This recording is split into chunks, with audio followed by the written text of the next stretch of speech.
Here we go. Ready? Thank you. I'd like to call to order the meeting of the Centennial School District Governing Board on this Wednesday, May 13th at 6:30 p.m. Welcome. What a crew. This is really exciting to see so many people here this evening. We do have a few little housekeeping things to get started with, and then we're going to get into what we feel is the most kind of exciting and fun part of a meeting, and that is honoring students and honoring staff. So, Board of Directors, I need to have approval of the board meeting agenda as presented. Motion to approve the agenda. Second. I have a motion and a second to approve the agenda as presented. All those in favor indicate by saying aye. Aye. Aye. Aye. We often raise our hands as well because we do have an audience that is out there, and in case they can't hear us, they can see what we're doing. So, thank you very much. We're going to go ahead and start with our recognitions and presentations tonight. And the first thing that we want to do is recognize our Asian and American and Pacific Islander in our student body, in our staff, and in our community. And we have a resolution that we would like to read into the record. So I'm going to start that resolution, and then we're going to move on to our other board members to read it as well. Whereas from May 1st through May 31st, 2026, the United States recognizes Asian American and Pacific Islander Heritage Month. And whereas Asian American and Pacific Islander communities represent over 48 ethnicities, speak more than 300 languages, and bring unique histories, traditions, and perspectives that contribute to our collective learning and growth. And whereas Asian and Pacific Islander Americans have lived and worked in Oregon for more than 200 years, contributing to the state's rich history, economy, and culture. And Whereas Asian and Pacific Islander Americans have helped advance our communities through their contributions to all fields of education, business, the arts, economic development, science, technology, public service, and civic life. And whereas despite these contributions and leadership, the role of Asian American and Pacific Islander communities in the U.S. history has been constantly overlooked and undervalued in the literature, teaching, and study of American history. And Whereas the Centennial School District serves a richly diverse student body where Asian American and Pacific Islander learners and families are essential contributors to the cultural, academic, and civic life of our schools and communities. And whereas the Centennial School District Board is committed to celebrating and appreciating each student for the district and vibrant contributions made by sharing cultures, languages, ideas, belief, and values within a school community. Now, therefore, be it resolved that we, the members of the Board of Directors for the Centennial School District, hereby recognize May 1 through May 31, 2026 as National Asian American and Pacific Islander Heritage Month, and encourage staff, students, and the community to observe, recognize, and celebrate the culture, heritage, and economic contributions of the Asian American and Pacific Islander community to Oregon and the United States through culturally relevant activities, and to deepen the understanding of the experiences that have shaped our nation. thank you, board members. Now we're going to move to a part of our agenda that is one of our yearly celebrations, and we're going to have our Chief Communication Officer, Christine Andrick, lead us off, unless Superintendent Owens, anything you'd like to start us off with? It was well cued. I thought so. I'm not going to steal any thunder from Chief Endrick, so I'm just going to go ahead and turn it over to her to recognize some of our fantastic employees this evening. Thank you.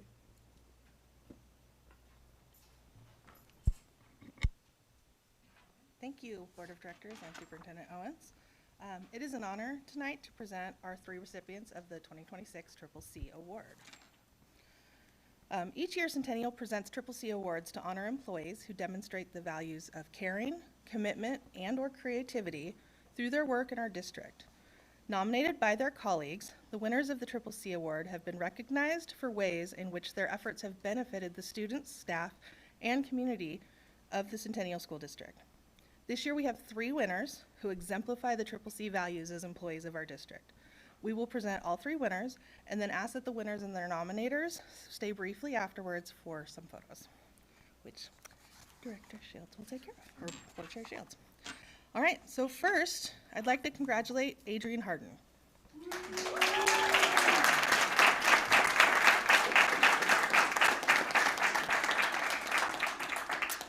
Adrian has been with the Centennial School District for 25 years at Centennial High School and currently at Centennial Virtual Academy, teaching a variety of career and technical courses, American Sign Language, advisory and online courses, and I'm sure there's many more that weren't in my information packet. In her nomination, Adrian's impact was described as both immediate and long-lasting, evident in the success of her students and the systems she has built to support both learners and staff.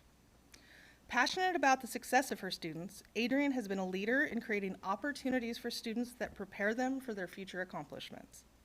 Her nominator highlighted Adrian's 20-year leadership of the Future Business Leaders of America, or FBLA program. Through this program, numerous Centennial students served in FBLA state officer positions, with one student serving as a national officer of the program. Students also competed and placed at both state and national level FBLA competitions. Several alumni shared their experiences with the FBLA program and the lasting impact it has had on their career and personal success. One student noted, "With her guidance in high school, I was able to make a lot of connections throughout my personal life, in college, and in the community. Going into college, I felt I was more prepared from a business acumen perspective, but as well as workforce readiness compared to many of my peers. I felt I was a well-balanced student with a blend of leadership skills, community service, and involvement in multiple activities in high school. This is all through Adrian's leadership and her passion for student success because she cares." Adrian has also established a culture of community service and engagement that inspires students to be active agents of change in their own community.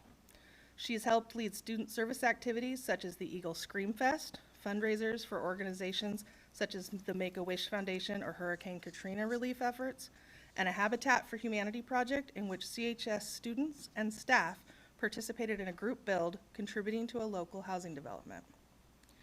Many in this room are also likely familiar with another such service-based project started by Adrian and her business leadership students, the Food for Families Food Pantry, which is currently based out of the school bus that members of our community see parked in the south parking lot at Centennial High School. Established in 2013 as part of a student FBLA project, this nonprofit initiative was developed under her guidance from the ground up. Adrian supported students through the process of applying for nonprofit status, raising initial capital of $30,000, securing district resources, writing a comprehensive business plan, and establishing a partnership with the Oregon Food Bank. And I think a lot of us know just how impactful that is in our community. Over the past decade, Food for Families has grown to serve more than 350 families and distribute approximately 300,000 pounds of food each month. This program now employs 3 part-time staff members, all alumni, and is preparing for expansion into a dedicated facility. Food for Families was founded on the principle of community helping community while providing students with real-world business experience. Its impact is deeply felt across generations, with former students and their families continuing to rely on the program. In addition, Adrian shows up to support her colleagues through leadership and action. She has served as an instructional leader and committee member in various roles, has mentored 11 student teachers as they entered the profession, and even created a caring cart post-COVID to raise staff morale, securing grant funding to provide a wagon filled with snacks and other treats for staff throughout the building. While Adrian's contributions to her school and the district across her career in Centennial are far too many to fit into a single presentation, I would now like to provide her nominator and a few special guests the opportunity to share their own reasons why Adrian was nominated for this award.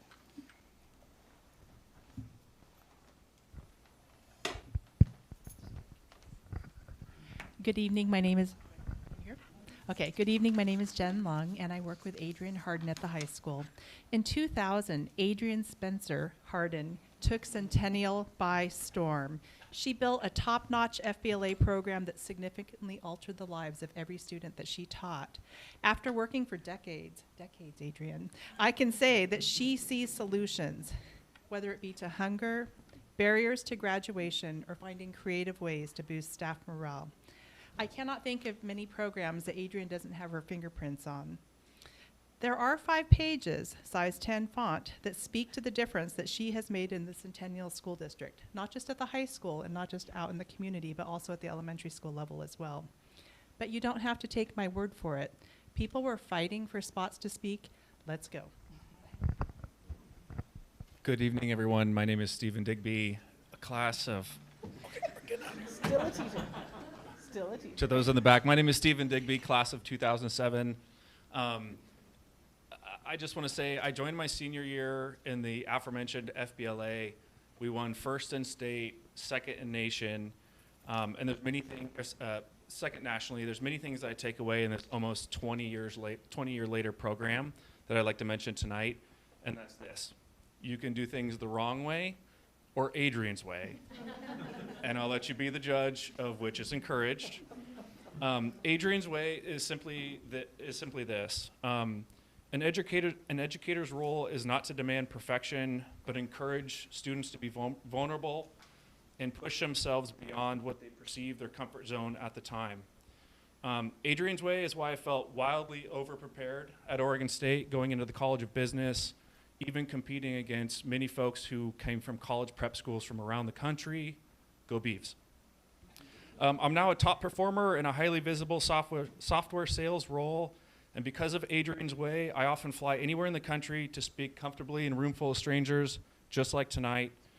And Adrienne's way is why there was, as mentioned, a waiting list of alumni waiting to share and speak tonight and honor how impactful she was during our most formidable years.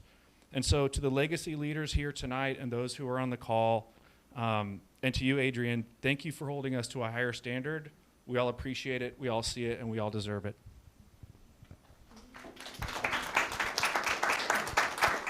You can hold that for me. Timing myself. My name's Tyler Acevedo, voted class clown of 2008. I was always the kid that got on the report card, pleasure to have in class, understands the concepts, talks too much. There was one person who took that talks too much and really made it work. Now, as Stephen mentioned, as others will say, I am very comfortable in a room full of strangers. At Adrienne's last birthday party, I may have sang a little bit of karaoke as well, and that's okay, because I feel brave now. I get a lot of power that I have learned from her. She helped me harness my screwballness. She helped me figure out how to take my cutesy charm and turn it into a professional world. I just recently was going through a tough time at work, and I had a real bad manager who really had it out for me. And through my networking, through the skills that I learned back when I was in high school of nitpicking people's presentations, making sure they were dressed nicely enough to be able to speak and be able to show up and be prepared every day, show up early, this work helped me get a new job. I just started on Monday, and now I feel so much happier because I was able to, again, take high school lessons. Stephen mentioned it. Going into Oregon State, I was like, man, this is so easy. I learned this in high school. Like, it's great when you have not a teacher, but an educator, someone who cares enough to take it that extra next step. Not just saying, hey, you did this wrong, boom, hit you with the stick. She's gonna explain to you why she hit you with that stick. It's gonna help you understand how to get past that point. And the commitment has been very helpful into me of, even still, she was the one, my officiant for the wedding. When I moved to North Carolina for a few years for work, she was the first person I called. Anytime I feel a little lost, there is a star to guide me, and it is Adrienne. Ellie, I think it's your turn.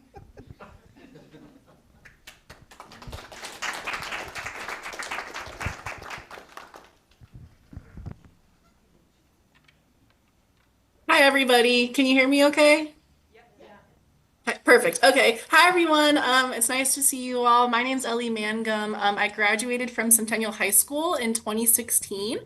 And I was a part of FBLA for all 4 years. I actually met Spencer right after she had Keegan, and she was on maternity leave, but she came back for Eagle Scream Fest. And she likes to say that I was this quiet, shy girl with bright pink hair, and I would do anything she said.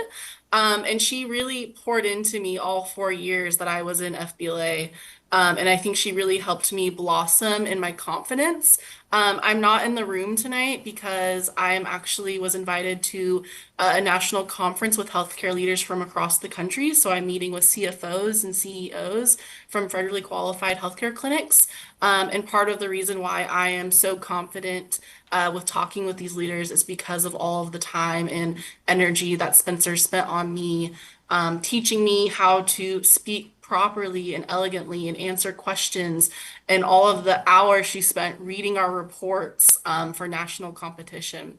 But on top of that, I was also one of the students to help start the Food for Families food pantry program at Centennial High School.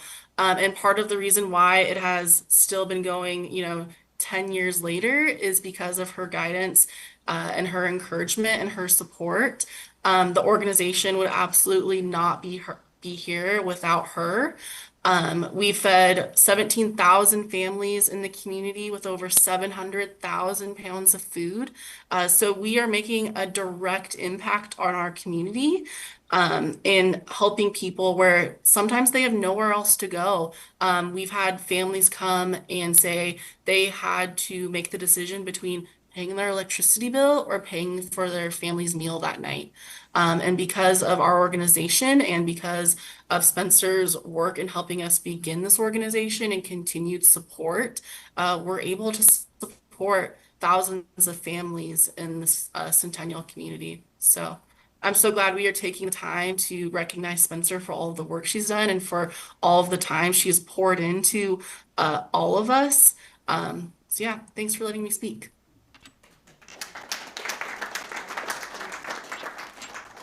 Thank you all for sharing, and I know we probably had a lot more people, but what we don't want to do is shortchange Adrienne herself for her chance to talk. So Adrienne, this is your opportunity.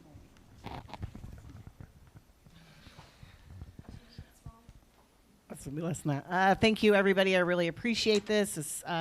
It's quite an honor. I want to thank Jen for being an amazing colleague and friend and the nomination. You can't see him back there, but Dr. Ramberg's back there. He's been my supervising administrator for far too long. And when I say, so I have an idea, he's usually very supportive, and he's been super supportive of all of us and the wild ideas that I come up with. More importantly, as you can see, there are a lot of former graduates here, and they really are at the heart of why I do what I do. And I've been truly blessed to be a part of their lives and continue to be a part of their lives as they have become adults. We were just talking about how old they are, because to me, they're still 19, and they're not, apparently. I don't know. But just to continue to be a part of their lives and their journey is really beyond measure. Just so fortunate that that they're all here. And obviously, at the heart of everything I do is family. And I have a super amazing and supportive family. My in-laws are here. My brother's in the back. My parents are on the call. They're usually the first ones to write the checks to do a lot of this stuff. And they're just really, really supportive people. And then obviously, I have an amazing, patient, and caring husband and a beautiful daughter that are so lucky that they get to live with me. And as you can imagine, it could be a wild ride at times. So again, thank you so much. And just one point of note, I've been here 26 years, which is more than half my life, which is crazy to think that I've grown up here. So thank you, Centennial.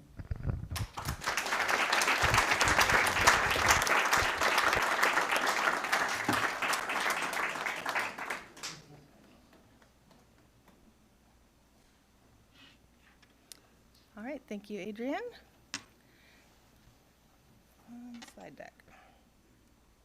Too far. Here we go. All right, next, I'd like to congratulate our second CCC Award recipient, Justin Dow. Justin has been in the Centennial District for 8 years? No, 8 years? Yes, 8 years, and serves as the lead secretary at Powell Butte Elementary. In his nomination, it was shared, Justin consistently goes above and beyond in his role, demonstrating an exceptional level of customer service, dedication, and reliability that positively impacts students, staff, and the overall environment of the building. In his role of providing administrative support, Justin is described as the person everyone turns to, approaching every task with urgency, professionalism, and genuine care. Justin takes ownership of the needs that arise throughout the day from both students and staff, and strives to meet those needs with dependability and dedication. His nominator highlighted the reliability and trust that Justin has earned with staff at Pal Butte, who know he will follow through no matter the situation. In addition to his commitment to service, Justin is also known for the positive energy he contributes to the school environment. Justin's nomination noted he builds strong, respectful relationships with students and staff, helping to foster a welcoming and supportive school community. In my own position as Chief Communications Officer, I have seen firsthand Justin's eagerness to provide a high standard of quality and consistency related to family and community communications and engagement. Justin regularly reaches out to our communications department with a focus on maximizing communications mediums and learning how to better leverage tools and resources to make sure that all members of the school community have the information they need. Last year, he demonstrated leadership in helping to expand utilization of our Parent Square platform for tasks such as conference scheduling, and he's provided critical feedback to our department that will impact the structure and organization of our elementary school websites going forward. These are just a few examples of the way that Justin continuously strives for excellence within his role. Outside of his school, Justin also demonstrates a willingness to serve the overall Centennial School District through participation in activities, meetings, and committees to contribute his voice and perspective. As an example of this, Justin is currently serving on the district's Facilities Advisory Committee, participating in meetings, campus tours, and collaboration with fellow committee members to help shape the next iteration of our district's long-range facilities plan. And now I'd like to open up the opportunity for Justin's nominator to share a few words about why she nominated him for this special award. Guess I'll stand. Hi, my name is Kate Garrett. I am the secretary and registrar at Powell Butte Elementary. I work with Justin every day. When you trap two people in a box for 8 hours, you get to know each other really well, really fast. Justin is the best of the best. He has become a mentor to me and truly one of my best friends. He goes above and beyond for staff, students, really anyone he comes across. He's the vice president of our classified union. He is truly just the best, honestly. That's really what I have to say. He gets to work early, he stays late, he will follow through every task, and is just, you're the best, man. Thank you, and now we will hear from Justin himself. Didn't know you had to give a speech, huh? Surprise. It's an honor to be nominated and selected. I truly enjoy my time here at Centennial. Really want to make it better. So really try to give it my all for everything that I do. Like she said, do come in early, stay late, and just because I love what I do and the people I work with. So I appreciate this, and thank you very much.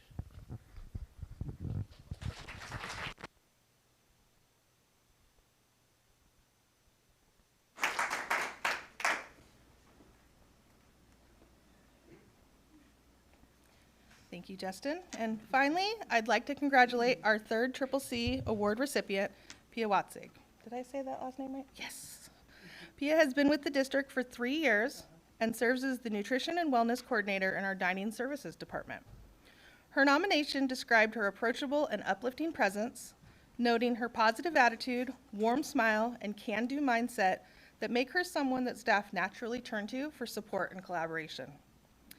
Pia's work in dining services is grounded in a commitment to provide healthy, nutritious, and culturally relevant meals for all Centennial students.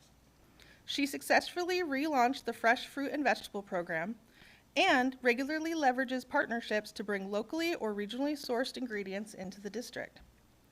PIA has also collaborated with dining services staff to expand cafeteria menu offerings, ensuring that Centennial's diverse student population sees their cultures and identities reflected in meals served in all school cafeterias. This effort has not only increased student participation in school meals, but supports efforts in schools to foster belonging and inclusion. This work was also significant towards the Dining Services Department winning a 2025 recognition award from the U.S. Department of Agriculture for innovation in the preparation of school meals.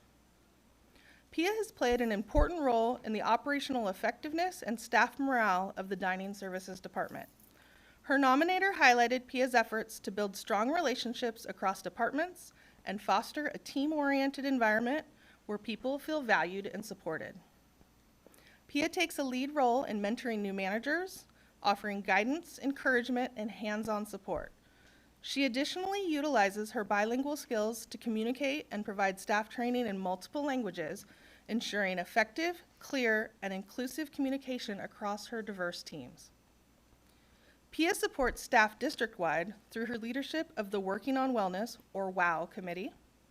Under her direction, the program has expanded to provide staff with wellness opportunities such as yoga classes, nutrition education, and continued wellness challenges that promote a culture of staff health and well-being district-wide.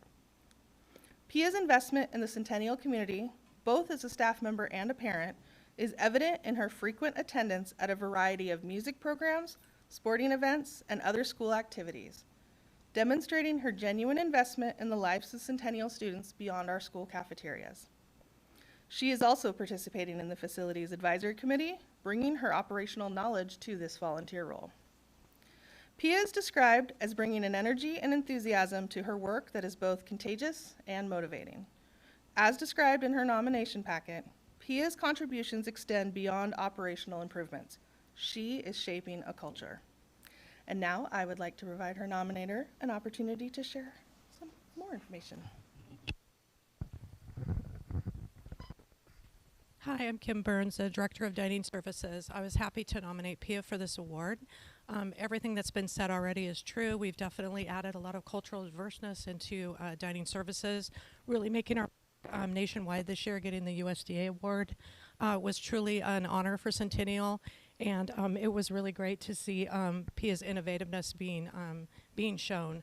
Unfortunately, we didn't get to go to the conference. It was right about the time that they did a lot of USDA cuts. But one of the things that did happen from that was we were able to use our recipes out in the country and get a lot of state recipes back in. We're looking forward to launching those next year as well. I won't go back through with what everything that's just been said, but what I will say is a really great example of how we're taking care of this was yesterday. We had a wonderful boat to school launch at Centennial Middle School. We worked with Pacific Seafood. We worked with some local Oregon Department of Education and brought fish in. We worked with Chef Greg over there, the new culinary teacher at Centennial Middle School. The students themselves learned how to fillet fish live. They were able to do that. Then they brought it into our kitchen. We were able to cook it and serve it yesterday as Fish Taco Day. And the Centennial Middle School students got to have not only a wonderful farm to school, farm to table, really seafood to school table experience, but they also had a culturally relevant experience and a hands-on experience because they got to eat the food that they actually originated. And that was really cultivated by PIA herself. And she was really in her element yesterday. Watching her work with that was really amazing. I know Christine was there too. It was really fun. And it's going to be on KGW TV Monday, so as kind of a piece on that. So we're really grateful. But I just want to say PIA's been here 3 years, and as a dining services director who's only been here 4 years, we really elevated, I think, the dining services team and school meals themselves, and want to continue to do that. And with PIA and helping me in the lead that, I don't see us not doing this success as well. So thank you so much to PIA, who to me is my right hand, but really both hands out there doing a lot of the operational hands-on things where I'm more on the administrative side, and I really appreciate that. She's a trained chef, and it shows. Our staff really enjoys or gets nervous when she comes in because they're going to have to be learning something new or finding a new way to do things, which has been an amazing opportunity. I'm really excited to see what we can continue to do year after year. So thank you. Thank you. And now we'll give Pia a chance. Thank you very much, Kim, for the nomination, and honored to accept this wonderful award. It's been a lot of fun working and getting to just teach our managers in our kitchens how to cook different foods and bring in some really interesting dishes to Centennial. And it's really great to be in the community and see the kids just appreciate the new things that we bring on. So I'm really grateful. Thank you very much.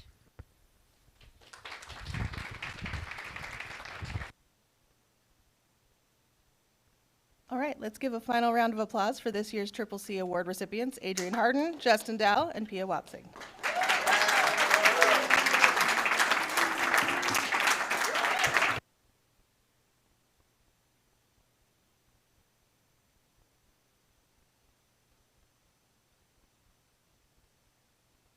I can't follow that. Congratulations, it's terrific. I think all of the recipients are definitely deserving. And I would say with Adrian in particular, I've been waiting a decade to see your nomination because I think that you encapsulate all that is Triple C and Centennial, so much appreciation for your efforts. Justin, as Christine was going through the accomplishments and all that you do, I was waiting to hear, okay, OSEA, that was on there. I didn't hear about your football that you've been doing as well. He's an assistant football coach for the high school and then also contributes to the Youth Football Association as well. So if it's a day ending in the word day, Justin's here and he's doing it. So just appreciate everything that he does above and beyond. And Pia, I remember meeting you at the CHS football game where Justin was probably coaching, and you were talking about the kids that you have in the district. And then shortly thereafter, you were a staff member, and the impact that you've made has been immediate and recognized with all of the things that were already described. So just appreciate the wealth of quality and talent that we have between the three employees that are being recognized. And I think that they represent the best of Centennial. So much appreciation, and appreciate the presentation by Chief Endreg. So thank you so much.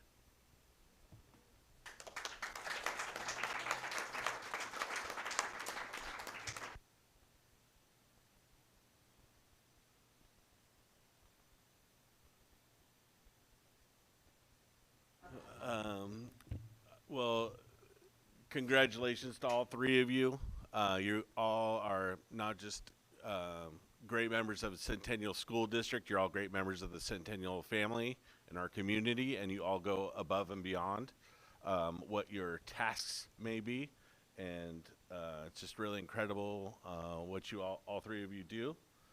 And, you know, to Adrian, you know, sorry to, you know, I'm so happy that you're recognized for all the effort and energy. I get the honor to see what happens behind the scenes every day and the magic that happens with this lovely woman. And just really, really incredible.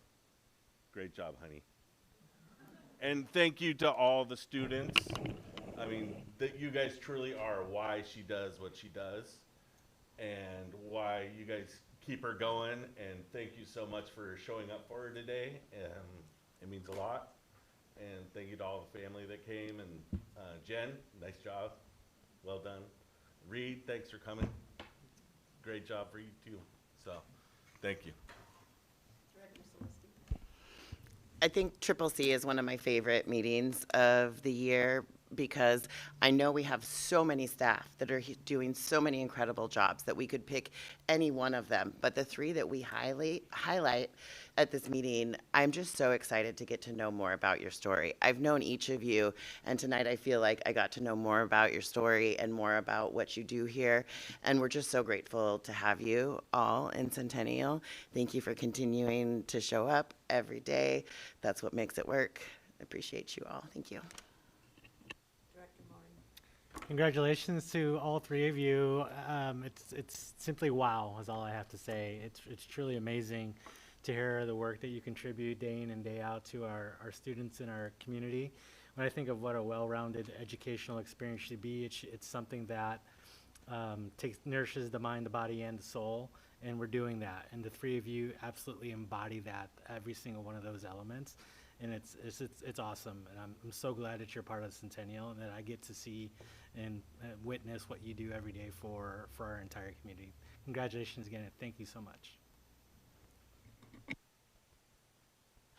Well, so much has been said already, but it is just such a great privilege to honor your hard work and that extra effort that you put in, and it's just so evident from your colleagues and the people who has benefited from your experience. And so thank you so much for your work, and it's just so great to be able to honor you like this.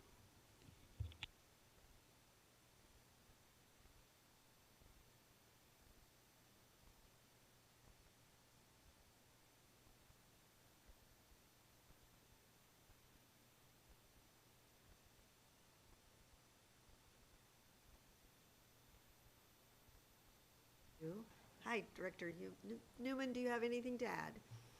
Thank you. Wasn't sure if you were calling on me or not. It was really wonderful just to hear everyone coming to speak about each of you. That says a lot to really hear what other people have to say about you.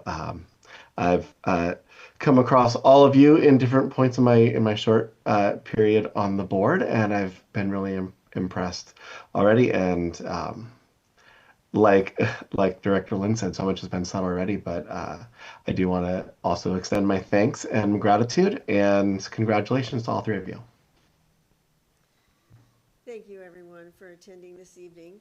What we're going to do right now is give you an opportunity to celebrate with the honored person that you are here to hear about and maybe say a few words to them. So we're going to take a short break. Do not leave without pictures. It is a requirement, just to be clear. And then what we will do after our break is we'll be moving into our recognition of our high school club awards. So let's break, and I'll see you back here in 5, 7 something minutes. We'll corral you. Recording stopped.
Recording in progress.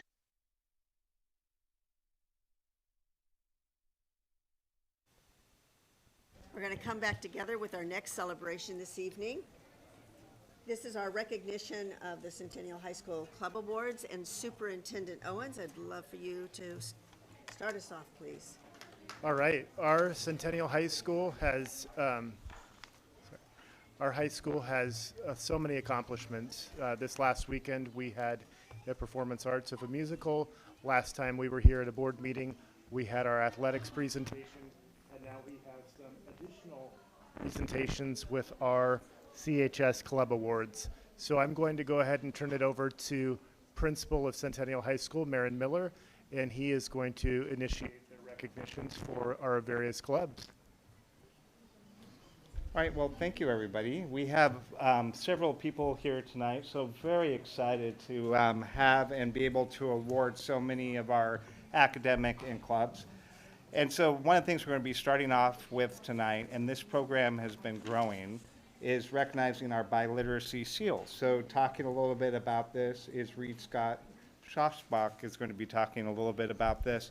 And what's really cool is that the biliteracy seal has been growing every single year. And as that has been growing, it is awesome to see our students continuing to achieve and then getting this biliteracy seal. Thank you, Mr. Miller. Good evening, board. It's great to see you. My name is Reed Scott Schwabach, and I am back at Centennial working in the Spanish department, and I'm here representing the world language educators as well as all of our educators, not just at the high school, but in the entire district, who work with our students to celebrate their home language and home culture and to work with them on their English language development. The Seal of Biliteracy recognizes students' achievement as a heritage speaker of their home language as well as English. And we're here today to recognize 13 seniors who are graduating with the seal. This seal is recognized in all 50 states as a mark of excellence in languages, and so it is not just an Oregon Seal of Biliteracy, it is actually a national Seal of Biliteracy. And even better than celebrating tonight's seniors, we have over 50 students who have already qualified, who we are going to be making sure that they are recognized when they graduate. And that is from our freshmen, our sophomore, and our junior students. So I want you to really feel proud of the work we're doing to celebrate our students, to celebrate their heritages and their languages and their English language development, and to have them graduate from Centennial as a Seal of Biliteracy student. So tonight we're going to be recognizing the following seniors, and when I say your name, if you are here, please stand, and we'll hold our applause to recognize them at the end, and then students will be taking a photo after everyone's recognized. So tonight vamos a reconocer los estudiantes que van a graduarse aquí de Centennial High School, que han ganado el sello de bilingüismo, es decir, que hablan en casa un idioma que estamos reconociendo, y también el inglés. Y estamos aquí muy orgullosos del idioma que hablan en casa y también de su desarrollo del inglés. La prioridad de este distrito es el éxito de nuestros estudiantes. Y ser bilingüe es ser exitoso, ser más creativo, ser más capaz de pensar, de trabajar y ser exitoso en la vida con 2 idiomas o más. Cuando digo su nombre, por favor, estudiantes, que se pongan de pie. Y vamos a reconocer a todos. Al final de esta lista, pues tenemos 3 estudiantes que están en la lista. Okay, we're going to start with Megan Estrada Gonzalez, Brandon Sanchez Alvar, and if you are here and able, please stand. Leslie Ray Silva, Stephanie Perez Julian, Amy Martinez, Danielle Luquin, Evolet Ewan Virreta, Stephanie Cauch Hernandez, Elizabeth Barrera Estrada, Ana Escobar, Sheila Alexa Santiago Luis, Alison Martinez Robles, and Grecia Montiel Medina. Please stand and be recognized.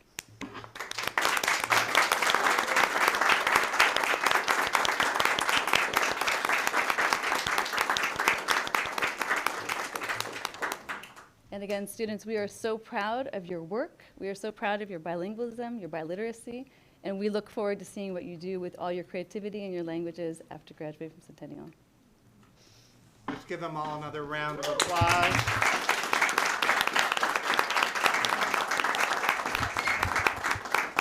Thank you, and if you can go ahead, be seated. And then afterwards, we're going to be taking your pictures after we recognize everybody tonight. All right, our next set of awards, we're very honored, our NWOC Art Festival, and we are going to be hearing more about that from teacher Harding. Hi, I'm Jenica Castillo Hardin, and I am very privileged to be one of two art teachers at Centennial High School. And unfortunately, a couple of my seniors that were going to be here tonight were at the last minute unable to come, but I wanted to represent the incredible work that they have done. The other teacher, Michael Grubar, and I were able to bring 13 students to the NWOC Art show and conference and competition, and we had 4 of our students that placed, which was really wonderful. And we're also competing against high schools that have AP art studio programs and things like that. And I did bring one of the pieces from Ingrid. Oh, I have a list of our students I'd like to honor. If I can, where did it go here? Oh, and you have it right there too. So Ozzy Holland won first place in character design. Antoinette Creer, third place black and white drawing. Ingrid Magadan, third place acrylic painting and representational category. And Audrey Curry, third place in pottery. So this is Ingrid Magadan's acrylic painting. The other students have their artwork with them, so I wasn't able to do that, but here's her third place. Acrylic painting, monochromatic painting. So, yes. I'm very, very proud.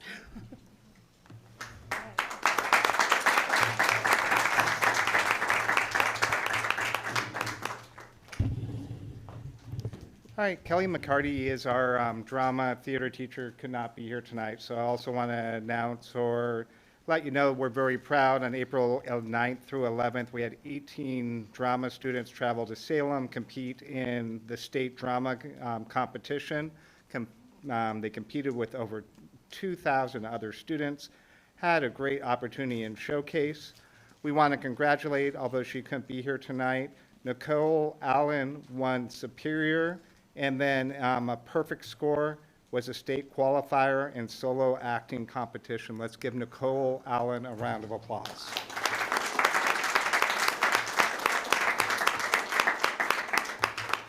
All right, so this next one, hot off the presses, so I don't even have it printed out yet. All right, another just exciting announcement. So Centennial High School has been selected as one of the top 5 overall outstanding musical productions and has been invited for the inaugural Holt High School Musical Theater Theater Award Program. They'll be traveling down on June 2nd and performing in Eugene. They were selected because of their showing in Chicago Teen Edition, and they've already qualified in 2 different categories. There have been 17, or there'll be 17 high schools selected across the state of Oregon that will be selected and showing, and the top 2 contestants in each category will be selected to go to New York and will be part of the Jimmy Awards in the national competition. So being selected in the top 5 is outstanding. This is a brand new opportunity. The state of Oregon has never done this. We actually had 3, how many of you, if you came to see Chicago, it was an outstanding production. Our students did such a fantastic job. We had people come and watch it. They gathered together and they were so impressed that we were actually selected to go down into this and compete and show what our students can do. And we'll see what they can do if they're selected for the Jimmy Awards, because they did such an outstanding job. So let's give our drama and everybody, because they're showing what it means. And we want to just thank Kelly McCarty. She may or may not know she's retiring this year, has done an outstanding job. And all the students, staff, different music, stage crews, families that have put their heart and soul in our drama program is paid off, and it is showing.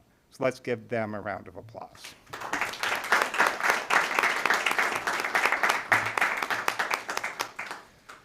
Finally, I would be remiss, and I'm sure our student representatives will also talk more about this, but on April 24th through 26th, our ASB leadership went down into leadership conference, and for a second year in a row, got the gold standard. Only 15% of schools in the state of Oregon get ASB leadership gold standard, so to get it 2 years in a row is an amazing accomplishment.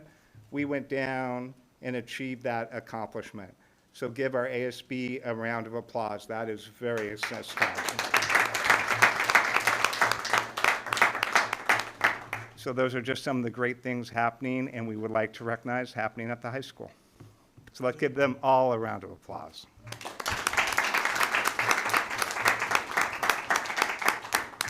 So after the presentation, again, all of our students, we would like to go ahead and get photos when you are ready. So, Board of Directors, Director Lynn? Great job to everybody. It's just a great honor to be able to honor you guys again tonight. Great job. Thank you. Director Harden? Congratulations, great job.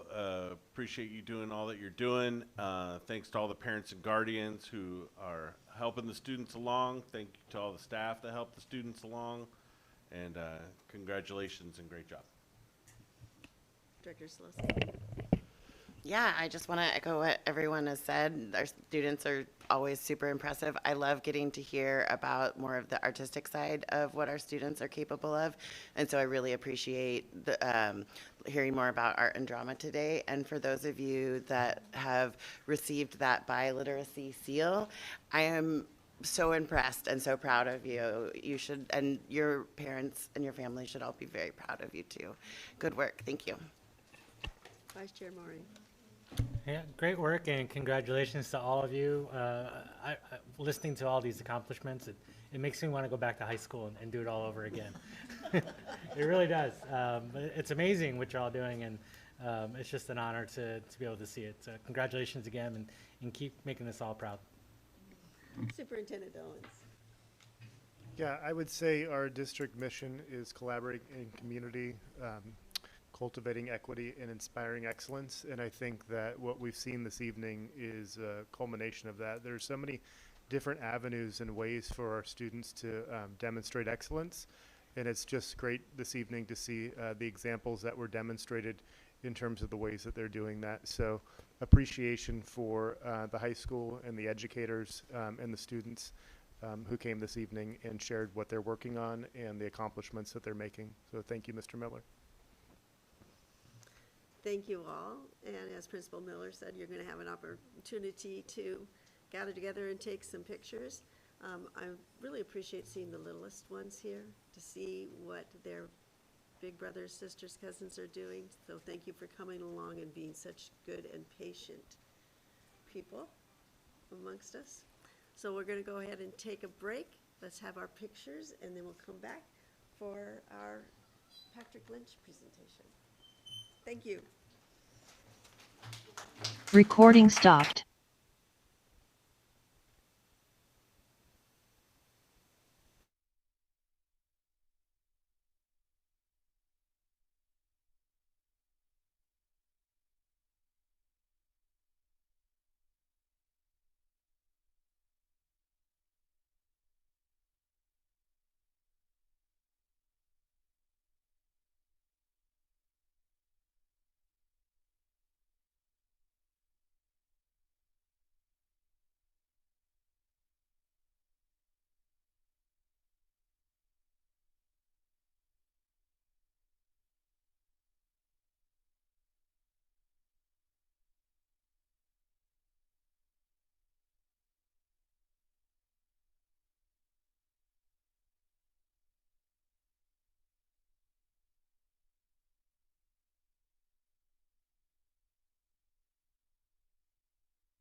Recording in progress.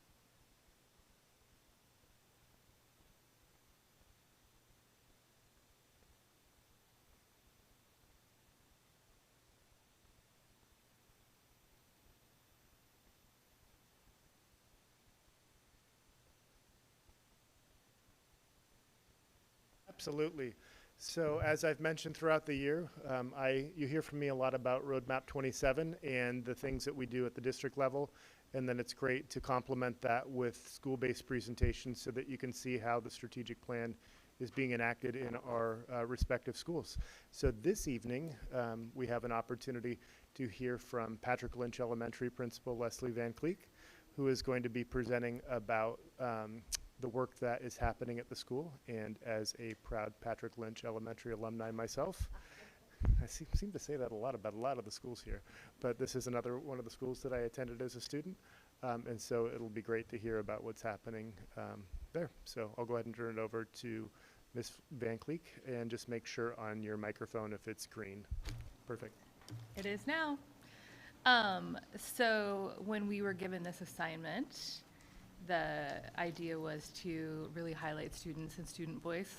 So my my presentation has a lot of video embedded.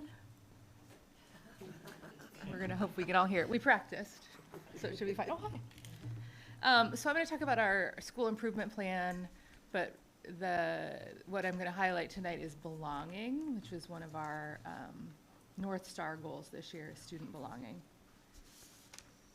So the two things that we, like every committee and every group and everything that we do, we focus on these two things. Literacy, we want our kids to be able to read, write, and speak at high level and listen at high levels no matter where they start. And then today I'm gonna highlight belonging. And so we kind of came up with this idea of how students would be able to say that they felt.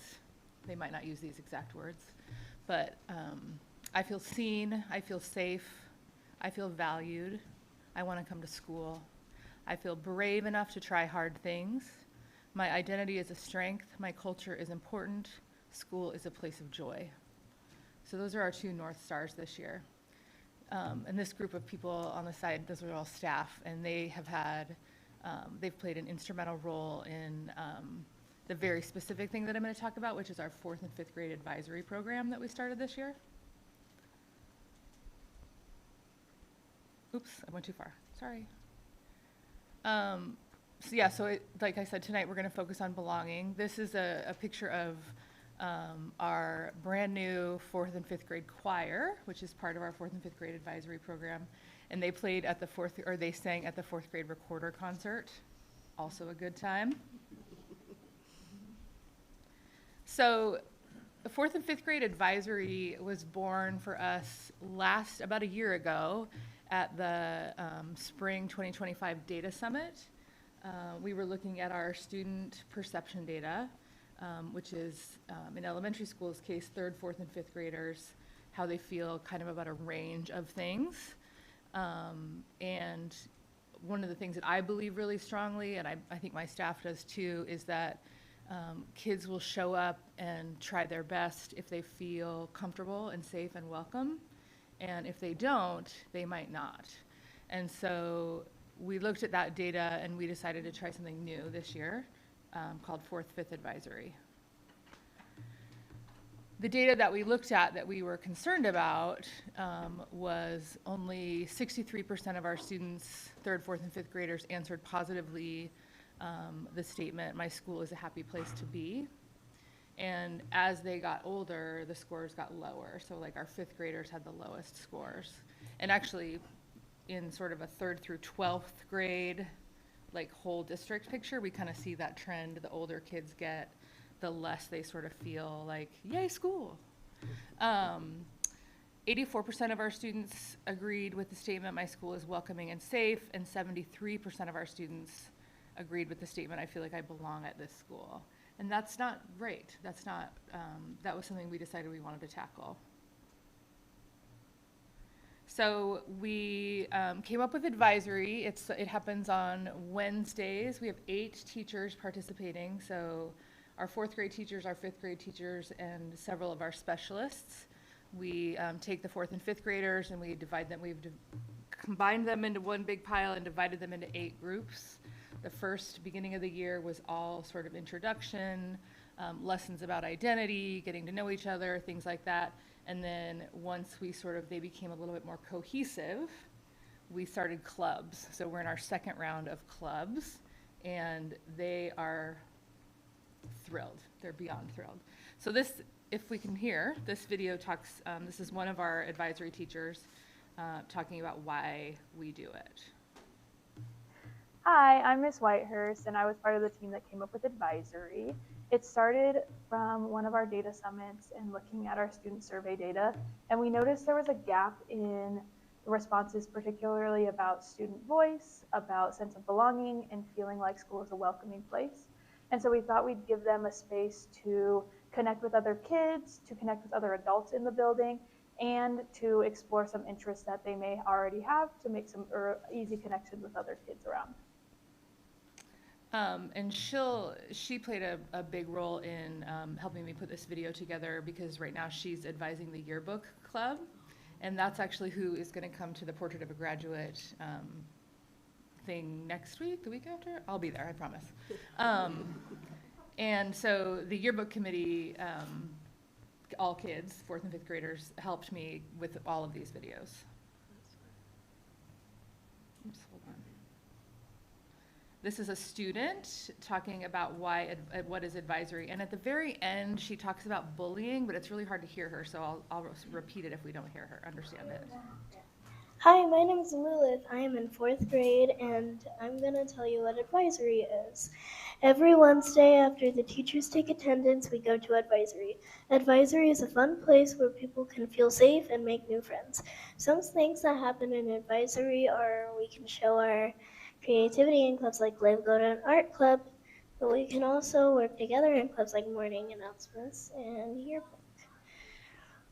We can try new things in clubs like sports and theater. Advisory is also a great way to learn to not bully each other. That's a big one. To learn to not bully each other, that's a big one. So these are their own words. The teacher, Miss Whitehurst, typed it up for them, but these are their words. Oops, sorry. This is just a little bit of choir practice, a little bit of Beatles.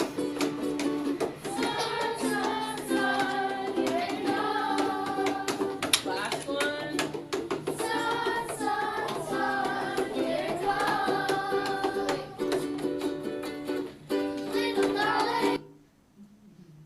Pretty cool. So that's our music teacher. We also started this year, or this spring actually, morning announcements. So every Monday they do like a news show that we show first thing in the morning. And so this is just like I'm going to show just a little bit of morning announcements because it's 3 minutes long. But it's different newscasters and like weather people every week. And so that's run by one of our 4th grade teachers, and then this is one of our ELD teachers. He is also our like our tech guru, so he edits all the videos. It's pretty rad. So this is a little bit of morning announcements. Sorry.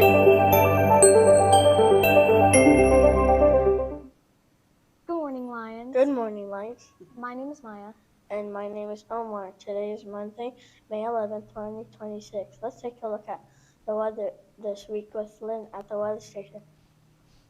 Hello, my name is Lynn, and here is Wednesday for the week.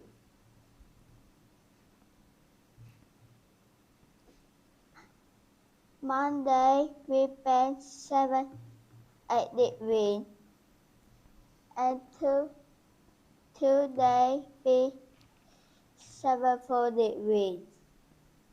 And Wednesday we spent 72 degrees. And today is 74 degrees. You at the new day. So, thank you, Lynn. Remember, one of the things that we are going to do with Lynn, she's a recent arriver student from Vietnam, is next time we're going to have her do it in Vietnamese and have closed captioning in English. But we thought about that later. after we filmed. So they give they give like a little bit of trivia. They talk about what's coming up. Explore and see where we'll be next year. We started to feel more ready for the big move to middle school. She was talking about their trip to It was OMS. a great trip. Now it's time for some interesting facts. Did you know that butterflies taste with their feet? Wait, their feet? That's so weird, but kind of awesome. Did you know honey never spoils? You can eat honey that's thousands of years old. No way. That means honey lasts forever? That's the sweetest fact. That's the sweetest fact I've ever heard. Finally, it's time for the joke of the week. Why did the football coach go to the bank? I don't know. To get his quarterback. Ha ha ha, I haven't heard that one before. That's all for our announcements. Remember, at Patrick Lynch, we are responsible, on task, and appropriate, and respectful, and kind, and safe. Let's make it a great week, Lions. Bye. Bye. They love it. We love it. This is just a still shot of our yearbook committee. We, at our school, we don't do, some schools do, elementary schools do yearbooks. We don't. We haven't found that our families have been asking for it, but they're doing a digital yearbook this year. And so this is our yearbook club, Hard at Work. And so working, using tech skills, using video editing skills, using photo editing skills. We got them an iPad that they can use to take better quality pictures. This is just a tiny clip of our theater club, and they're going to be performing for the whole school in June. So this was the only club that kept the same kids both sections. Make us do her evil, middling, so intense. So instead of risking people finding out she's a witch, she decided to use a.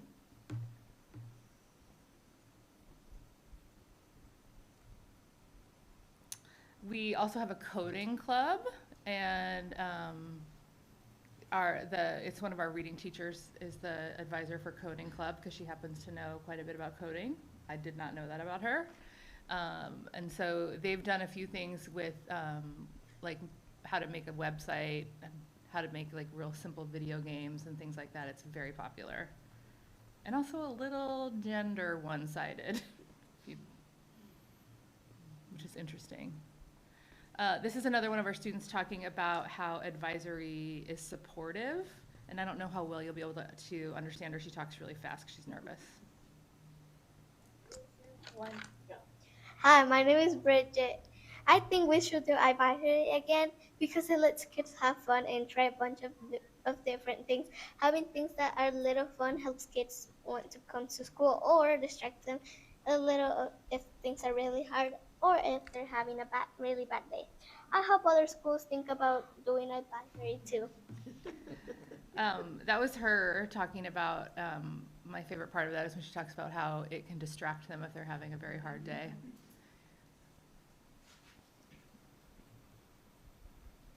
Oops, I went too far. In advisory, we get to explore new things and explore interests we already have.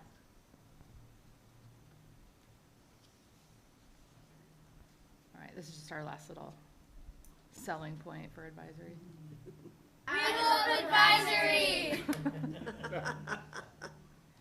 So we're super excited and plan to keep doing this. It's been very popular, and we're looking forward to the spring perception data to see what kind of moves have been made specifically among our 4th and 5th graders. So, questions? Start with you, Director Lynn. No questions, but I'm just so impressed how you're using the data to really drive the student voice, and it really seems like it's coming through in the videos and the presentations, and so it's really great to see that. Thank you. Thank you. Vice Chair Moran. Yeah, it's really amazing the embrace of technology at such a young age, right? And I think all of us up here could probably, in the room could date ourselves when when we were at this age and we didn't have any of this access. Yeah. Now it's everywhere. It's so important. I hear my grandmother in the back of my head when I was 13, learn how to use a computer, right? And now we're talking about kindergartners, right? And first graders, learn how to use a computer. So it's amazing to see them embracing that use and you to do it as well, and to have folks in the building that are really shepherding the effort forward. And it's we talk about preparing people for the future and the next step in their lives, and you're doing it. And so it's awesome. Yeah. We have another student who, the video that we're showing at the Portrait of a Graduate event, he talks about how some of these clubs are preparing them for their future careers. Yeah. And I would love to see them. I love to see them use technology for good. Yeah. Because sometimes I talk to families and they're using technology for not so good. So I'm really happy to see them learn how to use it in a positive way. Yeah. Perfect. I'll see you at Profile Graduate next week. We'll be there. Director Slowski. I want to echo that. I'm really impressed with the way that you're using the data to really focus on belonging. I can't wait to see the data. I'm also really curious about the impact to attendance. Yeah. And I think that is also, I'm curious, like with your ability to get staff sharing their interests and what they're excited about, I think that brings more of their authentic selves to the classroom, and it probably increases their joy in their job as well a little bit if they get to share something of themselves. So I think that all around it's a beautiful program. One of my other reading teachers, the club that she's doing right now is gardening. It's an environmental club. And today they made tea using herbs or using tea, whatever, leaves from our actual garden at school through the Growing Gardens program. And they made balm, and they came and gave it to some of the staff. And they were so excited. And Sarah, I think, the teacher, might have been more excited. Yeah. So everyone's attendance might be better on Wednesdays. Yeah. Director Harden. Thanks for sharing a snapshot inside the school, inside Patrick Lynch, and I appreciate the different subjects that are being taught. Yeah. It's not just core subjects that the students are learning. I hope it leads to numbers of engagement. That's what everyone's hoping for, and higher attendance, and thank you for sharing. Thank you. Yeah, they've also talked about how they've made friends with people they didn't know before, because we really mixed them up quite a bit at the beginning, and it took them a couple weeks not to just stare at each other. And now they've met new people, and we will pull apart the data and look at Wednesday specifically, because it's very, very popular. And I'm super proud of it, even though it wasn't my idea by myself. Director Newman, I can see you now. Yeah, thanks for sharing this. This was really fun to see. Every school has had a different sort of angle. This has been a really fun one to see. I echo the other directors' comments. I'm really looking forward to seeing the data. Yeah. Seeing how you use the data and how the data, what we might see next time around. And this just seemed fun. It was like a great, almost like a introduction to what middle school and high school could be like with a little bit more choice. Yeah. Superintendent Owen. Thank you. Actually, I'm going to go ahead and turn it over to you here in Easton to see. I forgot on the last couple of presentations we've had about having you comment. So not to put you on the spot, but you are here. So.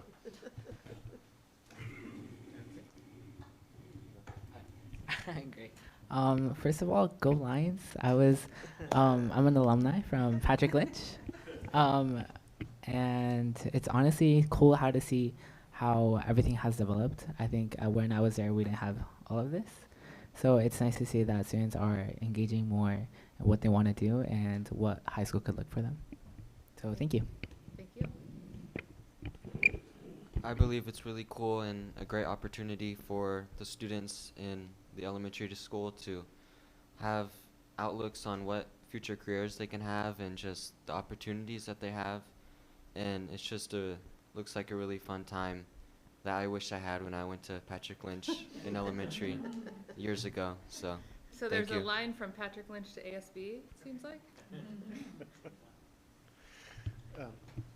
So what I would say is a few things, and one is a question, you probably mentioned this, but I just didn't catch it, is when do the clubs happen? Is it during the school day or is it after Yeah, school? so Wednesday's late start, and we, I think one of the kids said, after the teachers take attendance, the 4th and 5th grade teachers take attendance, all the advisory teachers, so it's our music teacher, our 2 reading teachers, the 4th and 5th grade teachers, and then we have one club that is run by 2 of our Spanish-speaking staff, our bilingual liaison and our Title I assistant.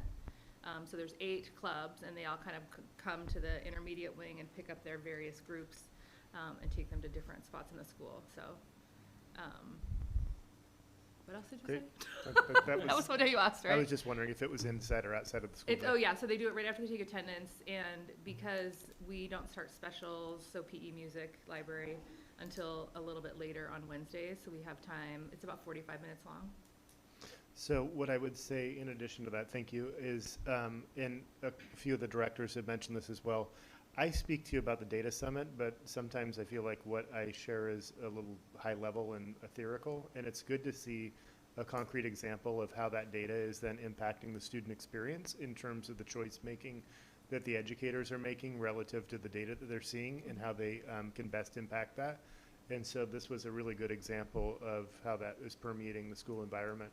The other thing I would say is, unfortunately, Principal Van Cleek is going to be moving on after this year to another adventure, and we've really appreciated having her leadership, and you can see concrete examples of what she's provided the school. I would say that as part of the process for selecting and identifying her successor, Dr. Katsuda, and this is fitting because it's kind of a Patrick Lynch day, but Dr. Katsuda and I were at Patrick Lynch this morning speaking with a group of parents at a parent cafe, and they were speaking so wonderfully about the school in general. It was just a great experience to hear about the great things that are happening there, but specifically around the sense of belonging that's happening and the number of staff and teachers who know their students even though they might not be their teacher, and other students that are asking to be friends with their child and things of that sort. And so just examples from parents about how that sense of belonging is filtering through the community there. So it's been great to see that being reflected not only in what we saw, but then also in the anecdotes from parents as we've gone through the process. So thank you for the presentation, and also best wishes on your future endeavors. Thank you. Thank you. It was excellent. And it's so fun to hear the students. And I appreciate the videos and that effort that it takes to get a young one to speak like that, even when they speak quickly, but that kind of confidence building in them as well. And to tell them that they shared it with the school board. Whoa. I will, they know. But oh boy. Yeah, I'm super proud of them. So thank you. Thank you.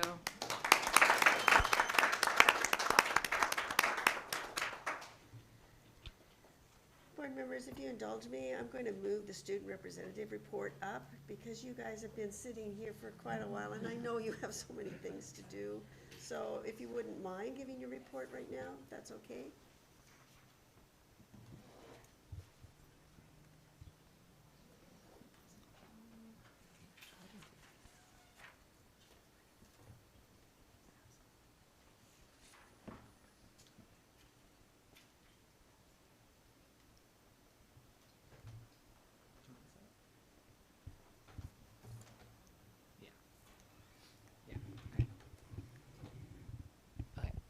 Hello, school board.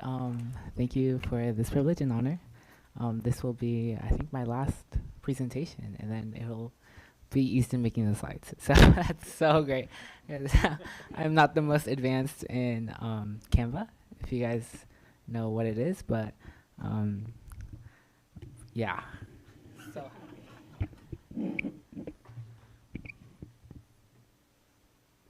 All right, first up, we had our yearly prom, and this year we had a special spot. We had it on the Portland Spirit, which cruised along the Willamette River.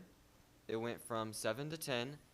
It was an amazing experience. There was really beautiful views, and we went across the skyline at night through Portland, and it was really nice to see, and It was just a really fun night. And for many students at our school, it was their first time ever being on a boat in the water. So not only was it a prom, it was also an experience for many kids in our school that they've never had before, which was truly amazing to see. So it created lasting memories, and prom this year was just a truly special event for many students in our school.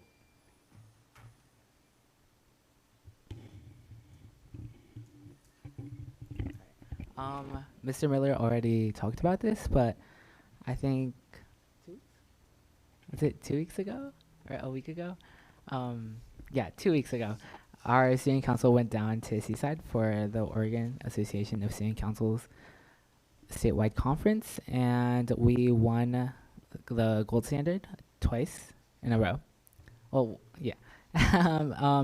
As he mentioned, only 15% of Oregon student councils received this award, and we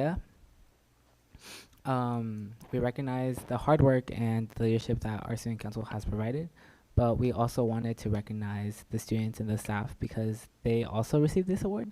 It's not just student councils, because everybody contributes to our events, everybody shows up, and it's really the school's award. We also received the Gusto Award. This was during a high school chant competition, and we won against Hill High. Hill High is typically known as being very loud, and we really wanted to win against Hill High, and everybody showed out, and our new vice president actually did the warm in front of conference. So it was great. And then here on the picture, Cody, our senior class president, and I received the award, and we brought it back home. Unfortunately, we couldn't bring it today because it's already hung up on our student council room.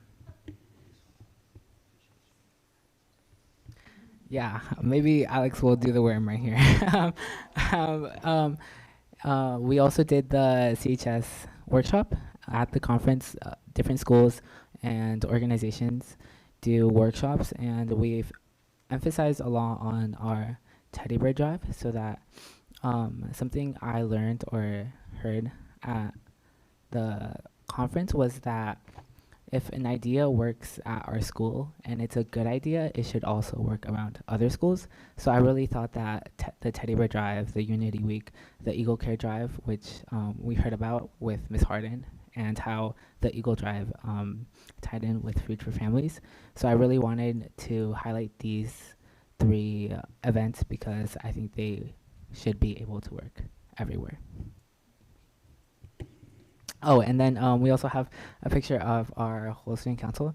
I think about 48 of us went, and we were, I think, like top 3 schools with the most amount of people.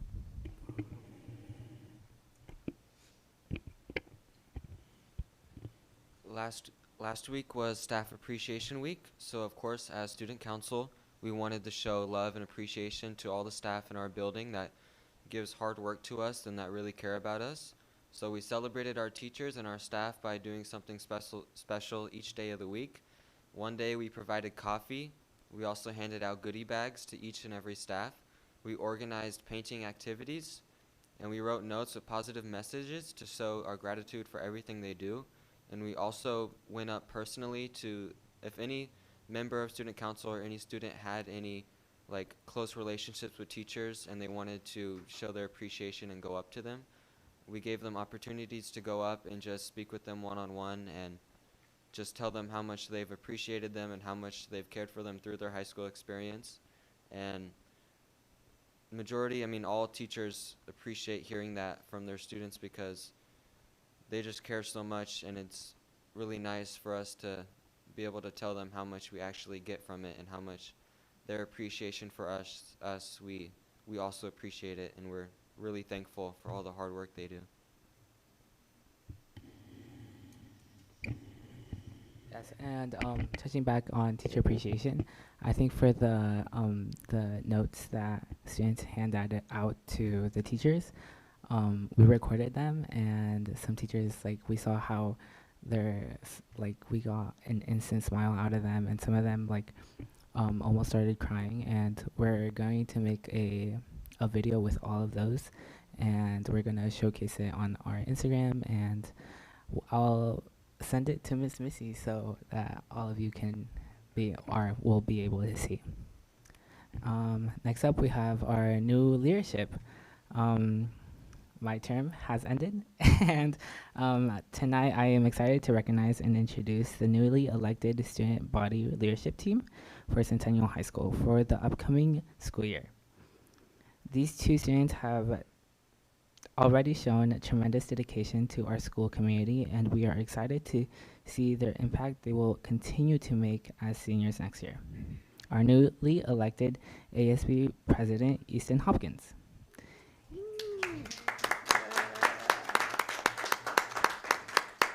He has consistently demonstrated leadership, commitment, and school spirit throughout his time at Centennial.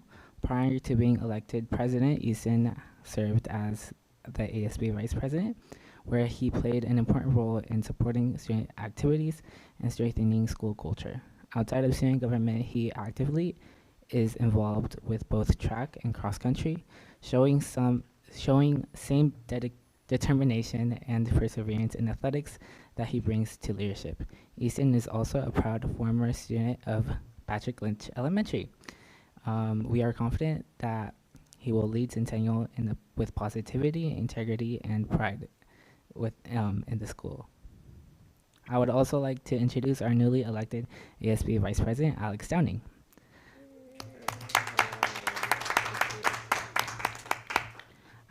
Alex is incredibly involved and dedicated student leader who brings passion, professionalism, and a strong sense of community to everything he does.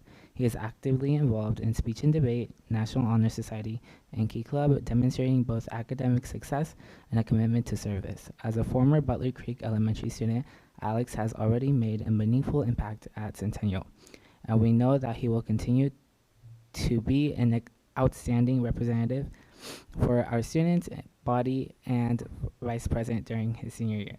Together, Easton and Alex represent the leadership, involvement, and school spirit that makes Centennial such a strong community.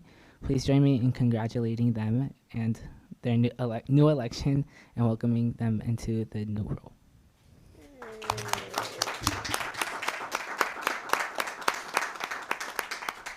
All right, and lastly, from the deepest part of my heart, thank you for all of this, and thank you for letting me present to all of you.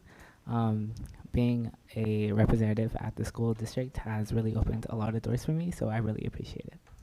Thank you. Thank you. Vice Chair Maureen.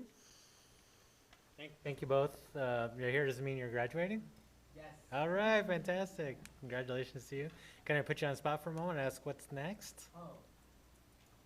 Yeah, so I'm going to Oregon State, majoring in biochemistry, and then going on to medical school.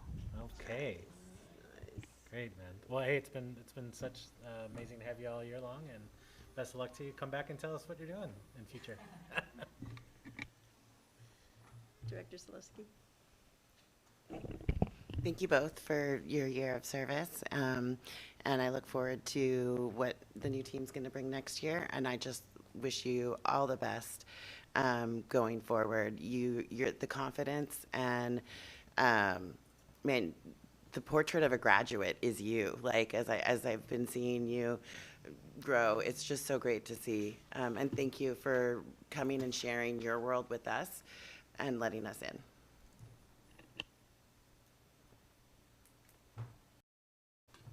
Well said, Rose. Well said. Congratulations on graduating here. Thank you for everything. Easton, looking forward to seeing you again next year. And I'm sorry I didn't catch your name. Alex. Right on. I'm looking forward to working with you next year as well. And congratulations on being elected, the ASB officers. And thanks a lot for the report. It's great to hear some more good times happening at CHS. Director Lee. Great job. Thank you for all your hard work. I know it's not easy to put in this extra work on top of your guys' school and top of your other pursuits. And so thank you. You know, I know it's not easy coming here on a Wednesday night all the time. So thanks a bunch for all your guys' work, and we look forward to the new leadership. I have a question. How did you decide on the prom being on the water? And when you mentioned that it was a new experience for so many of the students, were you thinking about when you made that decision? Yeah, I think one of the lead components of making the decision from being on the water to the forestry center was the experience that many students aren't able, or especially in our school district, that many students are below the poverty line. So just being able to provide that experience to many different students, and especially because talking with our advisors, he mentioned how tickets to a regular boat is more expensive than us doing it on prom. So especially with the ASB sticker, many students got the opportunity to go to prom on a boat at a much lower rate. Easton, anything more to add to that? Yeah, we just knew it would be a great experience for all the students in our school, and when we saw the opening for it, we knew we needed to go hard for it and just try to get it as soon as possible, and we did, and it was an amazing prom night. It's talk about thinking out of the box. That was excellent. Director Newman. Yeah, I would like to echo the other directors. Thanks for and gratitude for coming to us every month and telling us what's going on at the school. I think I've mentioned before that my daughter, who's a freshman, is kind of tight-lipped about what's happening, so I'm often hearing more from you than I am from her. So I appreciate everything you've been telling us this year, and congratulations and on graduation, and hope your next endeavors are exciting. Thanks. Superintendent Owens. All right. What I would say here is, I've appreciated going to Centennial High School and seeing a friendly face. One of the things when you get into leadership positions in schools is the thing that you gain is the ability to make a broader difference, and the thing that you lose is contact with students. So it's been nice to go to Centennial High School and see somebody that I recognize and have some rapport with. And I know that we called on you earlier this year when we needed help with speaking with our local legislators as they were embarking on their legislative session, and you did a good job of representing our school district.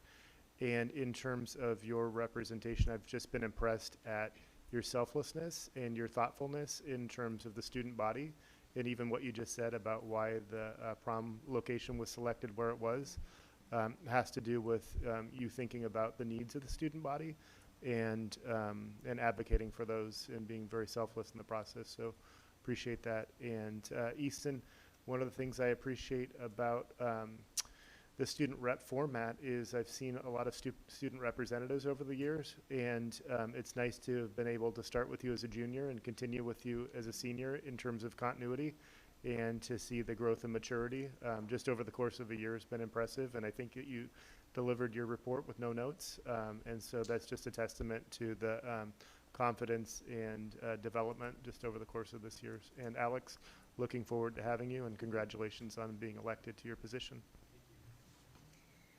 And Elmer Eagle is looking at you. This is a token of our appreciation for all of your hard work this year and coming and being with us every other Wednesday, or at least one Wednesday a month. Great job, you two.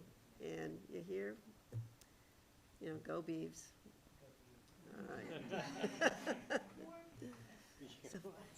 So, board members, we're going to take a short 5-minute break, just so our student representatives will have an opportunity to skedaddle, and anything that we need to do in a short 5 minutes, let's do it. So, thank you guys. Thank you, Alex, Recording stopped.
Guys, let's pull ourselves together.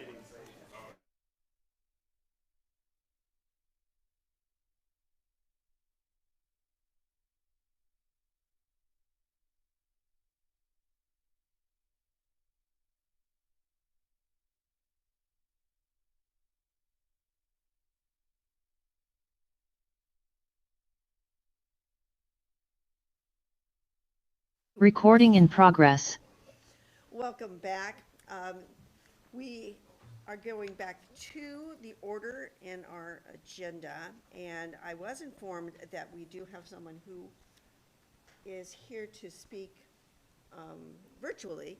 So what I need to do is read this statement into the record first, and then we will hear from our constituent, and then we will back to report. So you guys are in the right spot, so stay where you are. Excuse me, Chair Shields, can we do the minutes?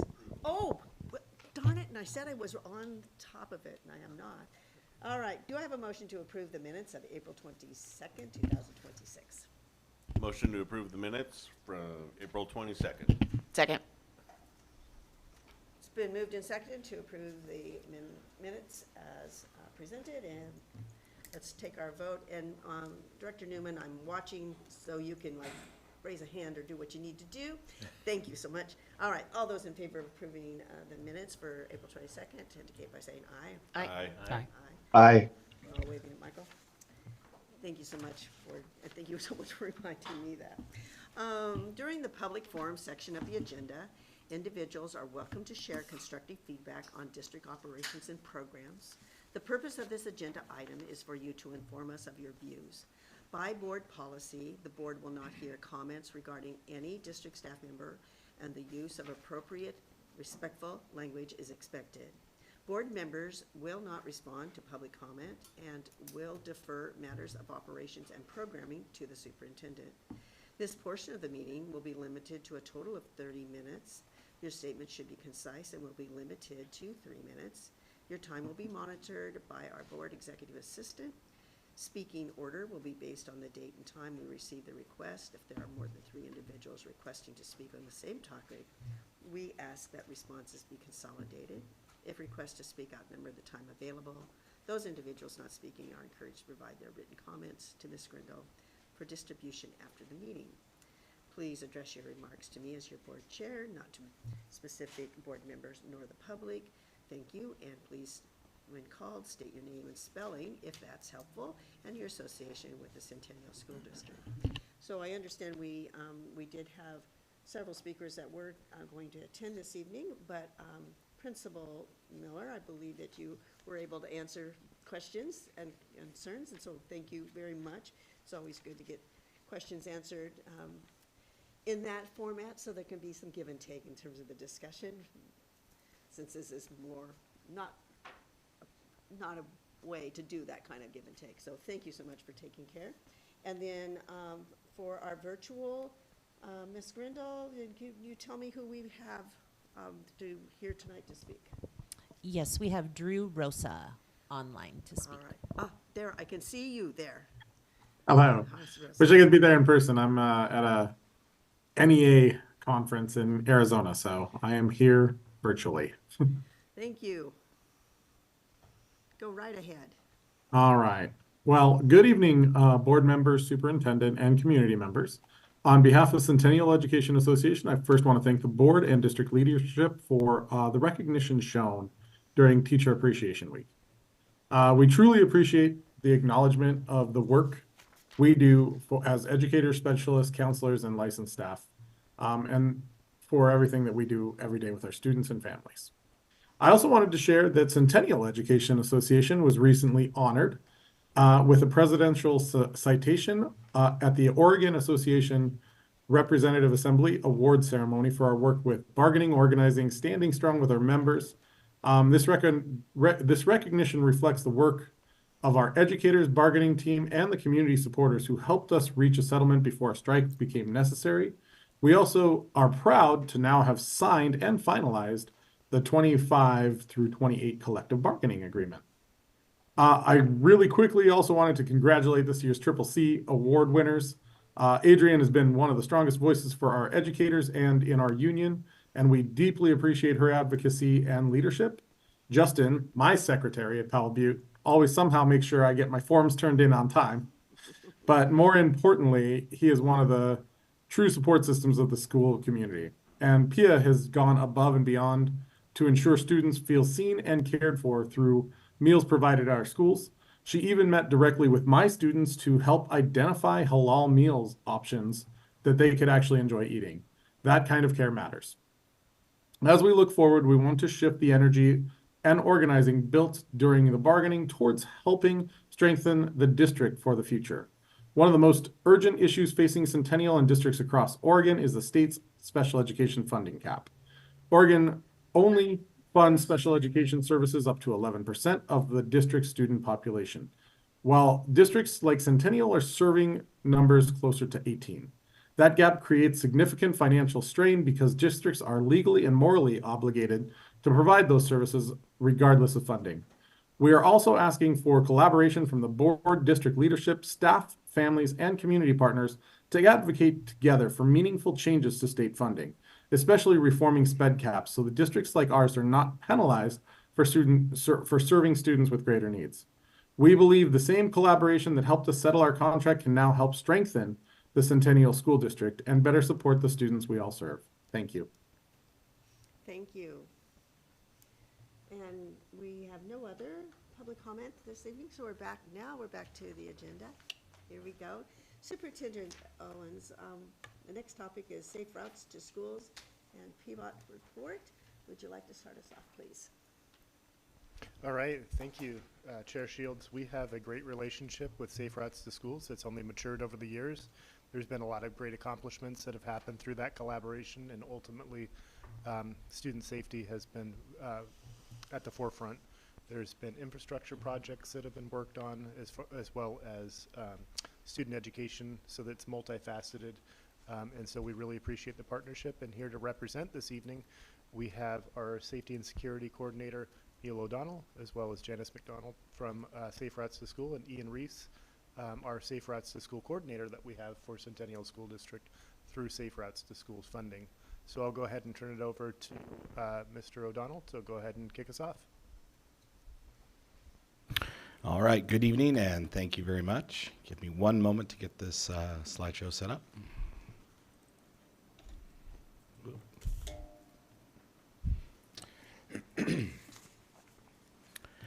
Good evening, Board Chair Shields, members of the board.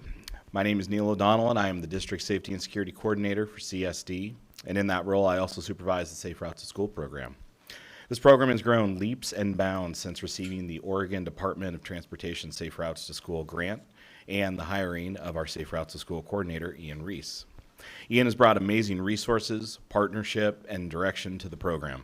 Tonight I'll be sharing and talking about some of the accomplishments Ian has had direct involvement in and giving some opportunity for our partners to share out as well.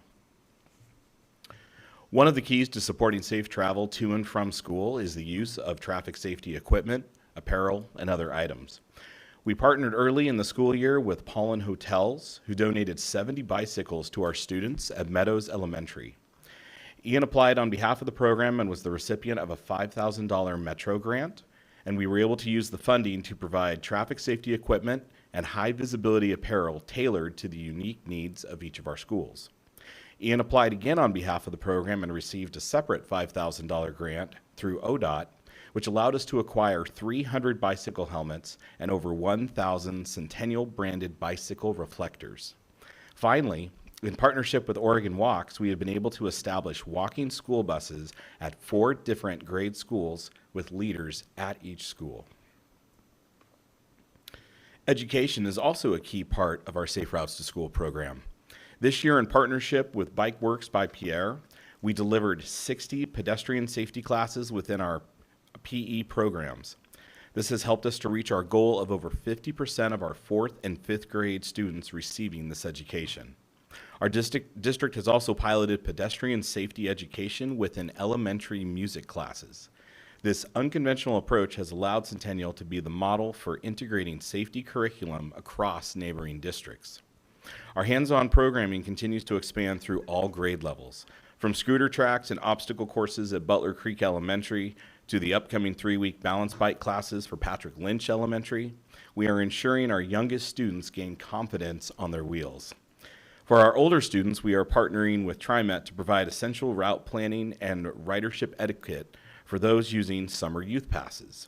These efforts are bolstered by our work with We Belong PDX, which bridges the gap between classroom instruction and real-world application through public transit field trips and Learn to Ride clinics.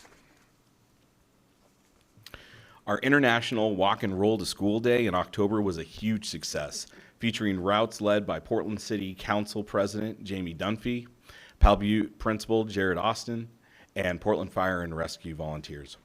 We ensured every student felt included. Even those who took the bus were dropped off blocks away to join the march and greeted at the finish line by the CHS cheerleaders and Buster, the remote-controlled bus. In addition, our dining services team dressed up in inflatable vegetable costumes, serving grab-and-go breakfast to all of the participants. We also use these events to honor history and heritage. In November, we celebrated civil rights icon Ruby Bridges across 8 of our schools, featuring book giveaways from Multnomah County Libraries and our inaugural Story Walk, where students read I Am Ruby Bridges on large-scale outdoor displays. We carried this momentum into our first ever walk dedicated to Dolores Huerta, using the book Lola Out Loud and the thunderous rhythms of the CHS drumline to celebrate migrant labor rights. One additional event to note, last year, Park Lane Elementary celebrated the Parade of Nations. By partnering with PBOT to close 8 city blocks, we created a vehicle-free corridor where students proudly wore traditional garments and carried flags representing their home countries, bringing neighbors and families to the sidewalks to cheer for the diverse culture that makes Centennial unique. The school will be doing a similar event this year, which they plan to keep more so to the school property. In regard to infrastructure, speed cushions have been installed on Southeast 174th Avenue, helping to slow traffic by Powell Butte Elementary and the backside of Centennial High School. These aren't just road improvements, they are safety measures that help support slowing traffic throughout the school day. We have also had additional support from City Councilor Candace Avalos, who joined us for a site visit around Oliver Middle School, where concerns had arisen around the homeless community and the camp set up specifically on our Safe Routes to School designated path. Her advocacy has already led to tangible results, including coordinated efforts with local partners in the neighboring churches to ensure school routes remain clear and accessible, directly addressing one of the primary concerns parents have shared regarding walking to school. As we look ahead to 2027, PBOT is slated to begin construction on a significant multimodal sidewalk project around Southeast 174th, creating a seamless safe path for the entire community there. This will be the focus of our Tier 2 Safe Routes to School grant when we receive it, providing additional education to our students at Powell Butte Elementary on what to do within a construction zone, creating a drop-off site on the west side of the school to help divert our families away from Southeast 174th, and there will be other additional focuses to come as well. We're also empowering our students at Oliver Middle School to be the experts of their own experience through piloting a walk audit. By having students identify specific active transportation challenges in their own neighborhoods, we are creating a data-driven model that we look forward to expanding into our other schools as well. Ian and the Transportation Department have begun monthly meetings to collaborate around safety as it pertains specifically to our bus stops within district. They identify high-priority bus stops and implement targeted solutions, including infrastructure upgrades, increased monitoring, and even potentially moving the bus stop altogether. Through partnership with multiple stakeholders, Ian has been able to coordinate a bus driver bike rodeo, where drivers biked through the rules of the road, bringing empathy and awareness of what a cyclist may think, feel, etc. when on the road. Ian has also been able to bring professional development for our drivers by organizing an ODE-approved training. This was a 90-minute training session that allowed the drivers to earn 1.5 ODE classroom credit. This class was taught by the Street Trust and in conjunction with Multnomah County and focused on travel using high-occupancy vehicles. The incredible acceleration of our Safe Routes to School program is a direct result of our powerful network of allies. We owe a debt of gratitude to our core partners, ODOT, PBOT, Metro, Multnomah County, Bike Works by Pierre, the City of Gresham, TriMet, and Oregon Walks, whose expertise and resource is vital to the success of our program. And now while we celebrate the bikes, the grants, the parades, the fun stuff, the true heart of this work is much simpler. Ensuring every single student in the Centennial School District gets to and from school safely, every single day, no matter how they choose to travel. And before I pass it off to my cohort here, Ian Reese, as mentioned, is here today. Ian, if you wouldn't mind standing for a moment.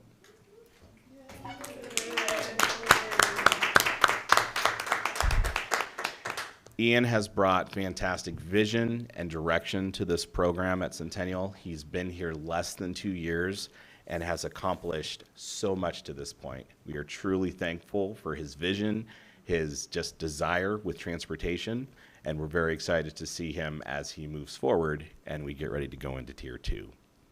And with that, I'd like to pass it off to my colleague, Janice McDonald from PBOT, and let her share a few words as well. Thank you. I second that about Ian. Hello, everyone. Thank you for having us here tonight. My name is Janice McDonald, and I am the City of Portland Safe Routes to School Manager.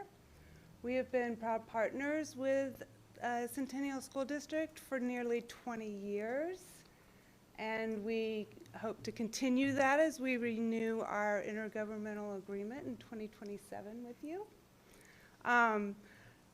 First, I would just want to say thank you. Like, all those accomplishments, nice job, y'all. I love it. And then I just want to share a couple of things from our perspective and how our work has grown in this school district. As you heard in Neil's presentation, there are many partners working to support the school district. And because the district is spread across cities, it does make school travel kind of challenging. And different roads are maintained by City of Gresham or City of Portland, Multnomah County, and which makes addressing safety concerns challenging. And years ago, the agencies and partners that Neil mentioned came together to try to make it a little bit easier for the school district to be able to unify our side of how do we bring resources to the school district. And it became better, but one of the real advantages of having a dedicated Safe Routes to School coordinator within the school district is now that there's a single point of contact to help navigate the external partnerships and connect to the right person to get the resources to the right places within your school district. You will also, like Neil's presentation, Centennial's Safe Routes program has grown significantly over the past year, and Ian has been an incredible internal partner. What I have seen in my, 14 years of Safe Routes to School is the building enthusiasm within the school communities, bringing in additional partners to support education and encouragement activities, connecting educators to trainings where teachers are being trained so then they can bring the education into the classroom and not relying on our capacity as a program, and helping strengthen this work district-wide. And our shared goal is to build a sustainable program, one that equips educators to continue this work long-term and helps create a culture where getting to school is safe, active, and enjoyable for students. We want kids arriving to school energized, ready to learn, and building healthy habits that can last a lifetime. The principal of Patrick Lynch was really focused on belonging, and I think that through Safe Routes to School programs, such as the walking school bus, such as like classroom activities around pedestrian safety education, do help bring that sense of belonging and that fun and joy that kids can feel. I also believe that it can give them skills so that as they move about the world into adulthood, that they're able to go to any place and be able to have confidence in traveling. You also talked about attendance, and it has been shown that at one of the schools in PPS that where there's walking school buses along that route, there are, the attendance is increasing for those students. And then we've also been told that when there's bike safety education at schools, kids have a tendency to show up on those days. So there are ways that our program can also help with both attendance and that sense of belonging. After this meeting, Neil is going to share a PDF of a presentation of infrastructure that is kind of describes our infrastructure like thoughts and some upcoming projects. Some of them he mentioned. And so if you have, it comes with notes. So if you have questions or comments, feel free to reach out. And I know none of this is possible without the support of both district leadership and also school board support. So I really appreciate all of the support that has been given to both our program throughout the 20 years, but also the very recent commitment and support that has happened with the grant and the new position and the upcoming grant. I think that the work that we're going to do with Powell Butte is going to be incredible. So thank you very much. Thank you. Yeah. We're going to have questions from board members, so I'm going to start with Director Harden. I don't have any questions, but I want to say thank you. Thank you to all three of you very much for doing what you, for your efforts and energy in the Safe Routes to School. When I started on the board, I think it was year 2 that I was on it. There was a group of parents from one particular school that, you know, were within the boundary and they weren't able to get picked up, but then they also didn't want to walk to school because there weren't sidewalks along the route, and they didn't feel safe in that manner. So seeing the progress and the energy that you guys are putting into this really has an impact and really makes a difference. And I just really appreciate you guys doing this. This is a very important thing, and just continue and let us know how we can help you. Thank you. Thank you. Director Slosky. Yeah, thank you guys. I really appreciate all that you have done. I have been talking to James about sidewalks on 174th for a very long time. And so even before you even said that, I wrote that down as my question, and then you answered it. So I'm just really excited. Let's go phase 2. Thank you for all your support and what you bring. Vice Chair Moran. Thank you to the three of you for really spearheading these efforts. It's, you know, chronic absenteeism is something we talk a lot about, right, in the state of Oregon. And one of the biggest barriers to that is people being able to get to school, sidewalks, you know, streets that are safe enough to go on. My kids go to Pleasant Valley, you know, it's on an island, right, surrounded by high moving, you know, traffic, and the county's just like, well, right. And so it's great to, you know, have you there too, Ian, and I know you've done some work around that school as well, and to kind of help alleviate some of the challenges over there. And it just goes to show how important it is. So if there's, you know, to Director Slosky's point, if there's anything we can do as a school board to advocate on your behalf for funding and things like that, let us know, because you know, we see the impact of it, and we want to make sure that others are seeing it, and not just hearing it, and also hearing it from us, that, you know, the folks that are most affected by it, which, you know, the parents, like Director Harden said. But again, thank you for doing that. I'm looking forward to seeing what you're going to send after, and probably have some questions on that too. Absolutely. Director Wood. Yeah, thank you all. Want to give special thanks to Ian. I see him a lot of community meetings. We work a lot in the community together, and so thank you. We're so lucky to have him in Centennial working with us. These events are just amazing, and it's amazing to see. I've heard from other community members how much we would love to support and show up for some of these events. It would be great to get a little pre-notification to help outreach to the community and really help support and collaborate with these events, like the Parade of Nations. It was amazing. Absolutely. We can definitely take a look at how to share the information out and make that happen. Director Newman. Yeah, thank you. I think we all agree that this is a really pressing concern. I mean, I've looked at something as simple as, how could I ride my bike to a board meeting from my house near Butler Creek Elementary, and I can't find a safe route. We're just kind of a tricky spot for that, where we are with the geography of our district. I am almost overwhelmed with all the different activities and events you held, and the multifaceted nature of them.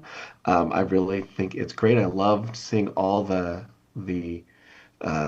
community partnerships as part of the effort too. So really just thank you, and I will love to continue hearing more. Thank you. Thank you, Director Newman. I have maybe just a specific question. In the walking school bus, where do your volunteers come from? I guess I'm guessing there's a morning group that walks, and then there's the afternoon group that walks back. So how do you find people who are willing to give up time in their day to do that for our students? So the very first walking school bus we had came out of Pal Butte, and we had a parent volunteer who was leading that. And as Ian and I collaborated, and then I kind of said, Ian, go forth, conquer, let's see how to grow this. We've actually had some staff that have stepped up at some of the schools who have wanted to take leadership and ownership of some of these programs. And so that's been our next step to building this out. And so as we continue to advance it, you know, like I'm sure a lot of us would love to see a walking school bus at every one of our schools. And so kind of a goal in the back of the head, but right now staff has taken a leadership role in it, and so then it's just building it out from there, finding more parents, more individuals within the community who want to participate in this. Wonderful. Thank you. I appreciate that. And appreciate all of the reporting. It brings back some of the memories, as Director Harden was talking about, but it's really nice to be focusing future, where we want to be, not where we have been, where we want to be. And I think that that's something that is, we just need to always think about where should we be? What can we do to help on that? And shout out to our Chief Communications Officer, Christine. Yes. She's put together a fantastic calendar for us as board members. We are able now to see activities that are happening at all of the schools, and I use that quite frequently. So as Director Litt had mentioned, adding that information to that calendar would be really helpful. That way we would just, we're getting accustomed to learning to go there to get the information about what's going on. And this is really incredibly important to our students in particular, and the goals that we have for attendance and safety, et cetera. So thank you so much. Superintendent Owens? A lot's been said so far, so I'm trying to think about what to add. But what I would add is I'm trying to put together all the threads of the evening. There's been a lot that's been shared and a lot of different elements, but in some respects, it's a little bit of a Patrick Lynch evening, because what you were talking about, Director Harden, your second year on the board was a group of Patrick Lynch parents who had come. And when I think back to the discussion that Dr. Katsuda and I had with parents at Patrick Lynch this morning, one of the things that was brought up, I was going to mention this earlier, was about the need to improve attendance, not only at Patrick Lynch, but across the school district and in general. And thinking about the report that we just heard, safe routes to schools helps to improve attendance, whether it be a walking school bus or a way to ride your bike to school, or advocating for us to be able to have the busing that we now have to be able to provide bus service to all students within that mile, which is what the parents at that time were advocating for. It's all of those multiple facets. And then, you know, as you said as well, is that the bike education days are the most engaging. So it's the breaking down of the barriers to access, and then also improving the engagement that can help influence that. So appreciate it, and the connection to our work here in the district. Thank you. And you get to go home. I came in and I was like, wall of people. Wow, the energy in here, it was amazing. It's a great night to be here. Yeah. Yeah, right? It's a Perfect. board meeting, so, thank you so much. Good night, good night. So let's keep that energy going for Director of Curriculum and Student Learning, April Olson. Woo, woo. Social science. Woo. I will do my best to continue this celebratory mood here. And it is a celebration, because I'm coming to you tonight, good evening all, to share with you the culmination of a year-long experience of trying to determine the most appropriate social science curriculum to adopt for the next 7 or so year cycle. So the thing I really love about the social science curriculum is how it really, almost more than maybe other subjects, highlights our vision and our goals.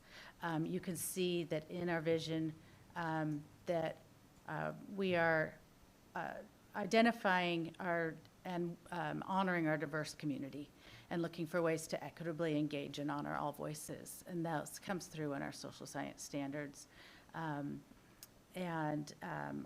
As we are looking for high quality instructional materials, we center ourselves on goals number 3 and number 4. I do want to highlight that additionally we do have a vision for our social science education. That we envision a program where every student becomes a thoughtful, engaged citizen.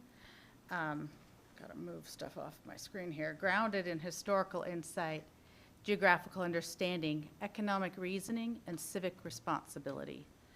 And guided by Oregon's 2024 social science standards, our curriculum fosters critical thinking, respect for diverse perspectives, and active participation in a global community.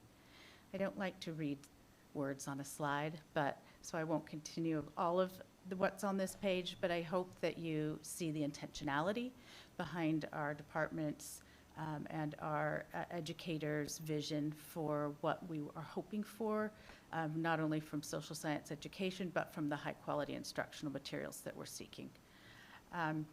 I will note bullet number 4 that students will apply disciplinary practices. On the next slide is a list of those 10 practices. In addition to the social science standards that may be like more traditional, like understand the cause of this war, understand the timeline of the Oregon Trail, there are these overarching essential disciplinary practices that really ask our students to develop thought patterns, to develop ways of thinking, ways of being with each other and with their world. And so we were looking for materials that highlighted each of these as well. And Oregon, as you are probably aware, additionally has some content areas that other states do not always have that we teach and we bring to the forefront through not only our social science instruction, but as you see in tribal history, shared history in subject areas like ELA, math, PE, health. Holocaust and other genocides is a newer requirement with Senate Bill 664, as well as ethnic studies. And so in order to find a curriculum that encompassed all of these things that we are looking for, we leaned heavily on some work that ODE has already pre-done for us. You'll see here on the side a list of the different curriculum companies that were that met the criteria. And the ODE adoption criteria is listed here in that visual for you. For each of these, of the curriculum that applied to be considered on the list, there was a pretty rigorous vetting to create kind of this short list that you see on the side. There were at least 2 different publishers to consider for each grade span. And so in order to do that work, we got together a committee of social science teachers, as well as our curriculum department TOSAs and coaches, reviewed the state-approved options starting in October. Teachers met with the support of the MESD and Clackamas ESD, who convened teacher groups from across the area regularly throughout this process to guide them in best practices in looking through these resources, and additionally allowed opportunities for kind of that cross-pollination with other colleagues. So by February, our committee had narrowed to the top publishers based on internal evaluation data, in addition to the evaluation data that the state uses. We then selected 2 lessons, 1 per publisher, that a broader group of teachers piloted. Minimum of 2 lessons, but a lot just gave us data back on the 2 lessons that were kind of consistent across their school. And then there were additionally other opportunities for staff input and community engagement that were a little bit broader than just the folks who were doing the pilot, which occurred between February and April. We were collecting during that time teacher reflections, as well as student feedback through some surveys where we asked students about their experience with the different curriculum and the different lessons. And there were opportunities for community input through viewing nights that each school offered, as well as you may have seen that our materials are out here in the district through the end of this week at the district office to look at. Our coaches then compiled all the data sets. I'll show you briefly some just some screenshots of what that compilation looked like. And then we have now for you a finalized curriculum recommendation and are ready to start with our standards alignment and our mapping. As I mentioned, we, in addition to teacher reflections and surveys and student feedback, there were classroom observations that our coaches and TOSAs were a part of as well, watching teachers deliver the pilot lessons. The evaluation criteria was assessed, again, based on not only alignment to all of our standards, but cultural responsiveness and representation, student engagement and rigor, accessibility and differentiation for diverse learners, and teacher usability and the instructional support that the materials provide. This is a kind of a sample of an infographic that we use that you could see those criteria along the side. I guess that would be the left-hand side. Those are the criteria that we looked at, and you can see here's student feedback information and teacher feedback information for each of those categories. This is for the K2. We have it again for 3 through 5. We were additionally looking at some supplemental materials and with Newsella that might have been a nice kind of supplement, I guess is the word, to the curriculum that we were looking at. This is for our middle school, and then when we get to the high school, one thing I just want to note, if you looked at this in advance, that the numbers are a little low. And part of that is because with our trimester basis, not all classes are taught each trimester, and there aren't necessarily a lot of teachers teaching each individual high school course. So the teacher feedback, it looks like it's less than the other grade spans. Our high school teachers were very engaged in this process. And so we have some adoption recommendations. For K through 5, both our K through 2 grade span and 3 through 5 grade span selected publisher TCI with a series called Social Studies Alive. The teachers like the online portion, it's digital and hard copy, reported that it was easy to access, which is important for our elementary teachers who are teaching a lot of different content areas and need to be able to be nimble with all of the different curriculum. Most students said they enjoyed the lessons and gave mostly positive feedback that they enjoyed that the lessons were game-based and that students wanted to engage in the reading. Similarly, at grades 6 through 8, TCI was the publishing company that was selected for a series titled History Alive. Comes in over 100 different languages. This series at this grade level, which was kind of gave me pleasure to see, is that we had the most student engagement with our middle school students with the adoption that we selected. Again, easily printable and editable materials, easy for subs to access, which I think is an important point, and that there were a lot of authentic and diverse perspectives.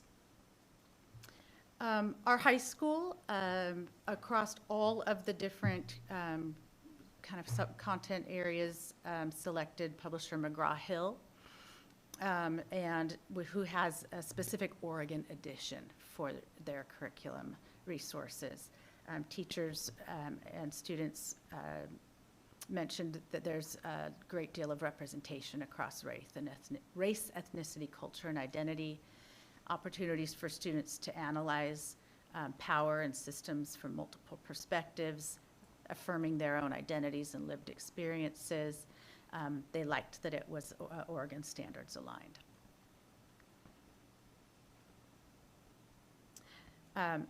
As I mentioned earlier, we opportunities for community engagement. Each school offered a community viewing event. As well, we've had a district viewing event that wraps up this week, and we will then take that information as well and use that to help us know how best to communicate about our new adoption when it comes time to do so with our parents. Budget impact. You'll see some numbers that are a little bit different than the ones that may have been in your board packet. We are continuing to kind of refine what elements we feel like we need to purchase in order to have a high quality program, and doing some back and forth with the publishers, trying to be good stewards of our funds, as well as bring a robust high quality instructional materials to our teachers. So we're still kind of in the middle of this, but you will note that, or I would like you to note that when I come back in a couple of minutes to ask you to approve the purchase, that we are going to have up to this amount because we are trying to be fiscally responsible. Are there any questions? Director Lynn? Yeah, can you speak a little bit more to some of the scores? You said that, we might see a little low, like, overall impression scores in, like, the 44%. Can you speak a little bit more to that and some of the, like the high school reaction of not very culturally relevant? Because when I've been speaking with principals and students in the schools, there has been an emphasis on a lack of kind of a broad cultural approach to history and some of these subjects, especially on the interconnectedness of it, not just American culture plus others, but actually American culture as the conglomeration of multicultural. Yeah, absolutely. I think to the extent that the overall impression scores do seem a little low, they are again kind of not necessarily informed by each of the categories below. So they aren't necessarily weighted as an aggregate. So we did lean heavily into some of those other subcategories, like the alignment and rigor and the cultural relevancy, where you'll see higher scores. There are always going to be some areas that teachers may, not find a particular package of curriculum meets all of the needs. And so I think that goes into that overall impression score. But when we compared the two that were piloted side by side, there was, there was one that was stronger than the other at both of the grade spans.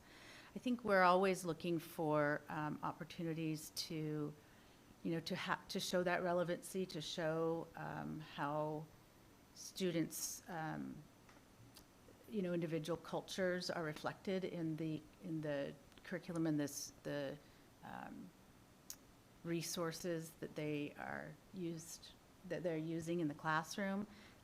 No packaged curriculum is going to be perfect in that area, and that's where we lean into our teachers' expertise. As I mentioned kind of with Newsella, finding supplemental materials and other teaching resources and instructional strategies to help bring the curriculum more to life and make those connections clear. Follow?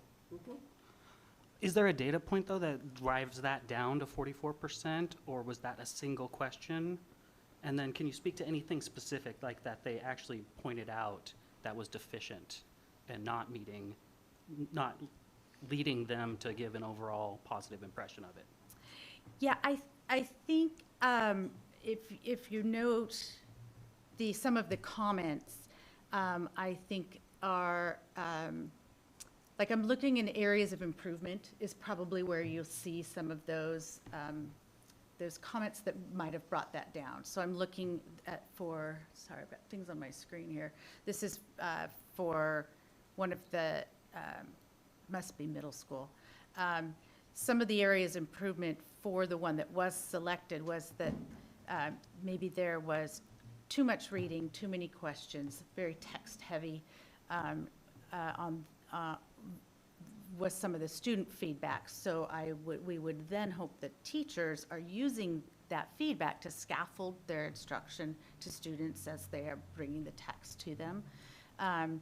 Some of the, again, some of the opportunities for like critical thinking are where that teacher expertise comes in to use the curriculum as a tool. Again, the curriculum is a tool to help us teach the standards and those habits of mind.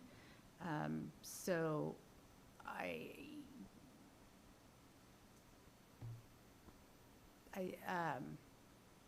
again, I think we're going to be hard pressed to find any curriculum that's going to just meet all of our needs in all of the areas. Does that answer your question a little? Thank you. Director Newman, instead of making you be last all the time. I appreciate that. For the TCI curricula, you mentioned, I think, if I'm remembering correctly, for both the elementary and middle school, one of the positives were tied into online portions.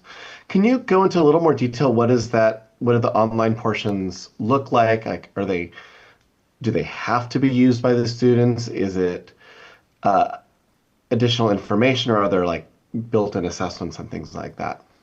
Yeah, the textbook is available digitally, and so students will access the text digitally, and that includes opportunities for engagement. It has assessments, all of the things that you mentioned, but the access to the curriculum is a digital access.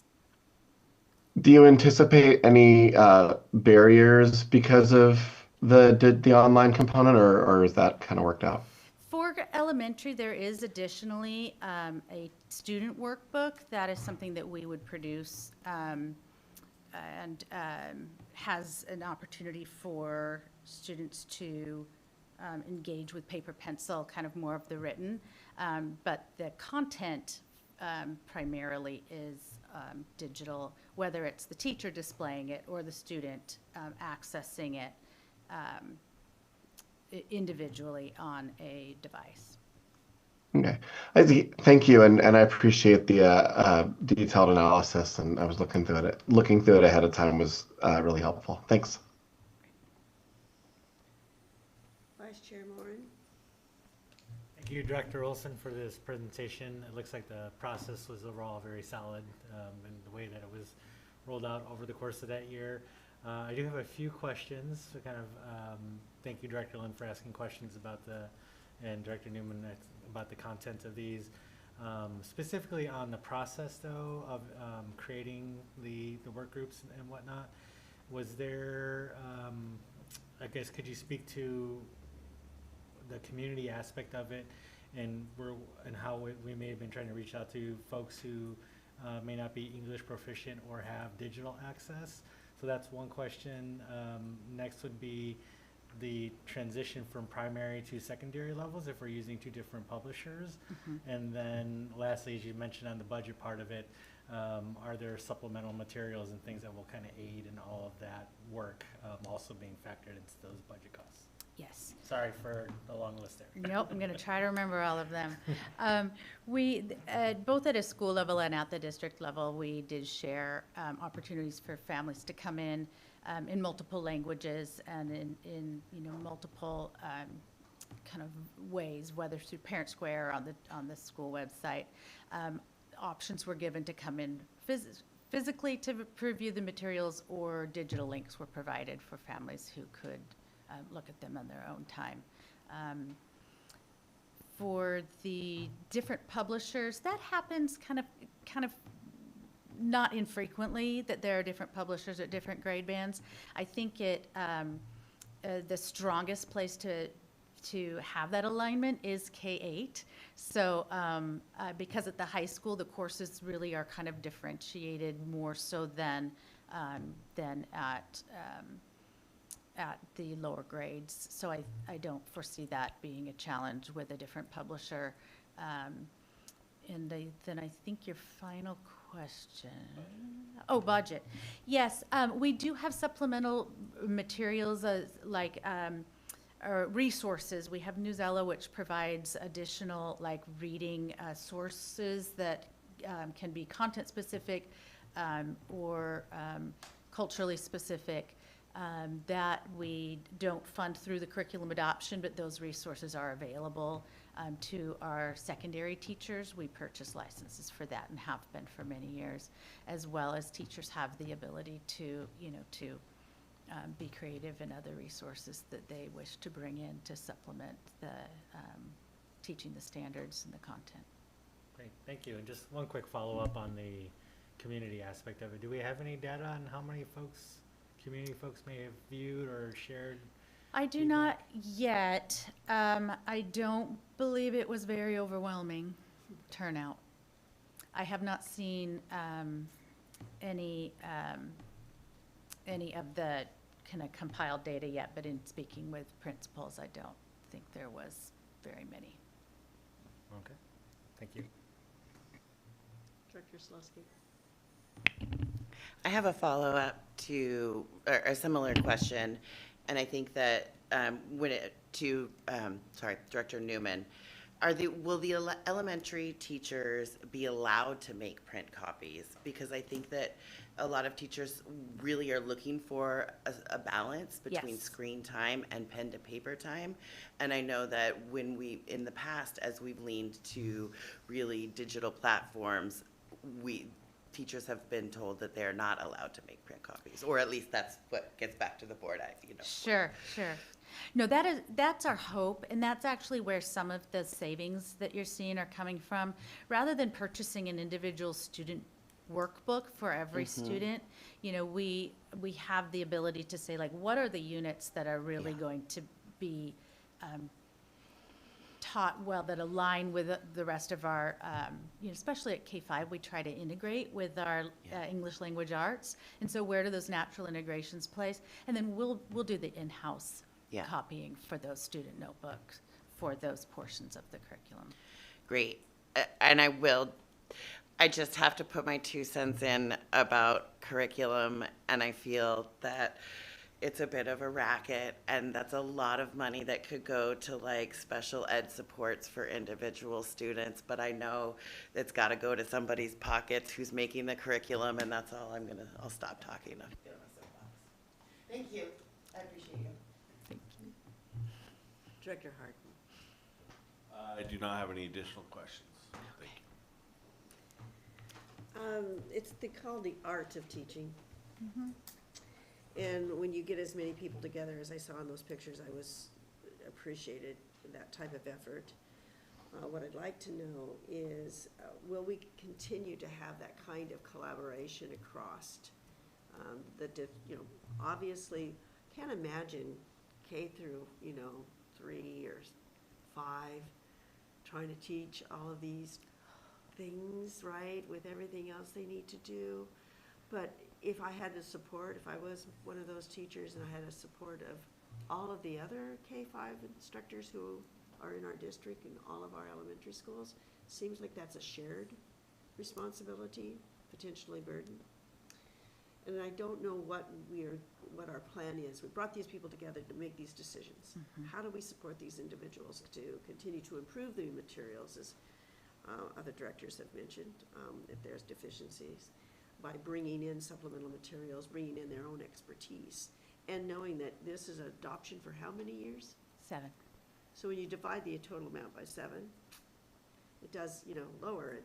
But then again, that means you're going to have to rely heavily because things change. Mm-hmm. So what are we doing to help our groups, if you will, elementary, middle school, and as you were mentioning, maybe less likely with our high school because of the different ways that social sciences are taught? Yeah.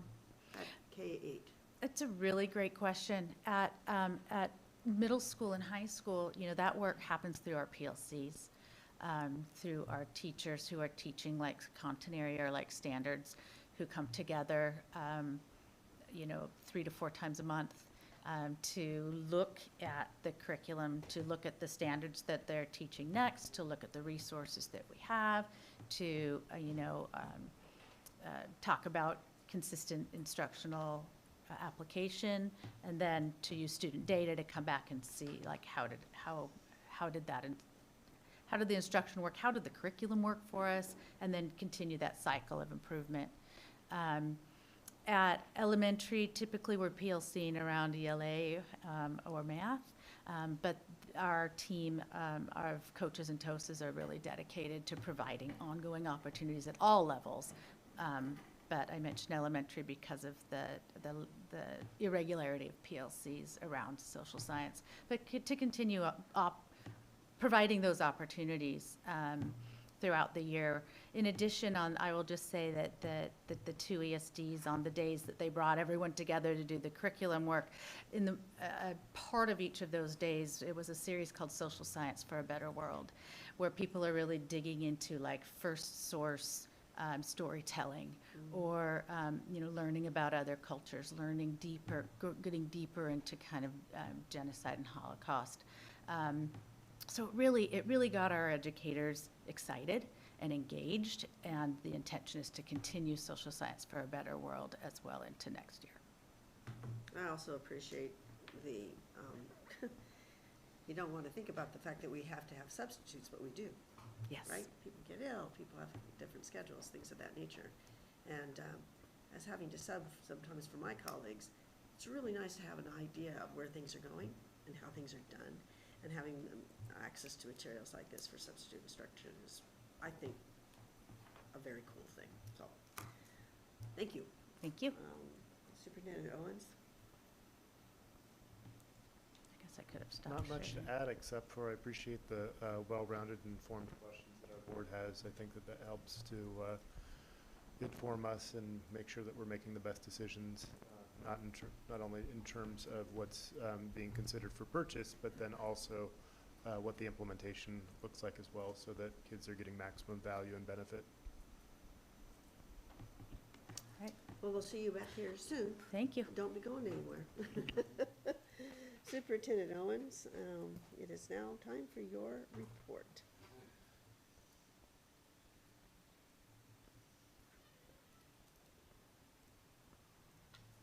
All right. Greetings, directors. Thanks for hanging in there. I'd like to say it's short. It's not.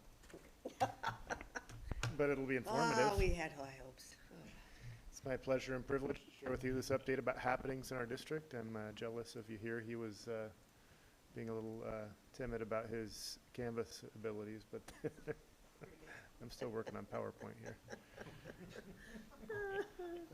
As I've mentioned before, I'm making a point to highlight the artwork our schools are featuring here at the district office. This month we have art to accompany the Patrick Lynch Elementary Board Report. This month's art celebrates the spirit of spring with vibrant colors, flowers, and movement. Preschoolers experimented with mixing colors.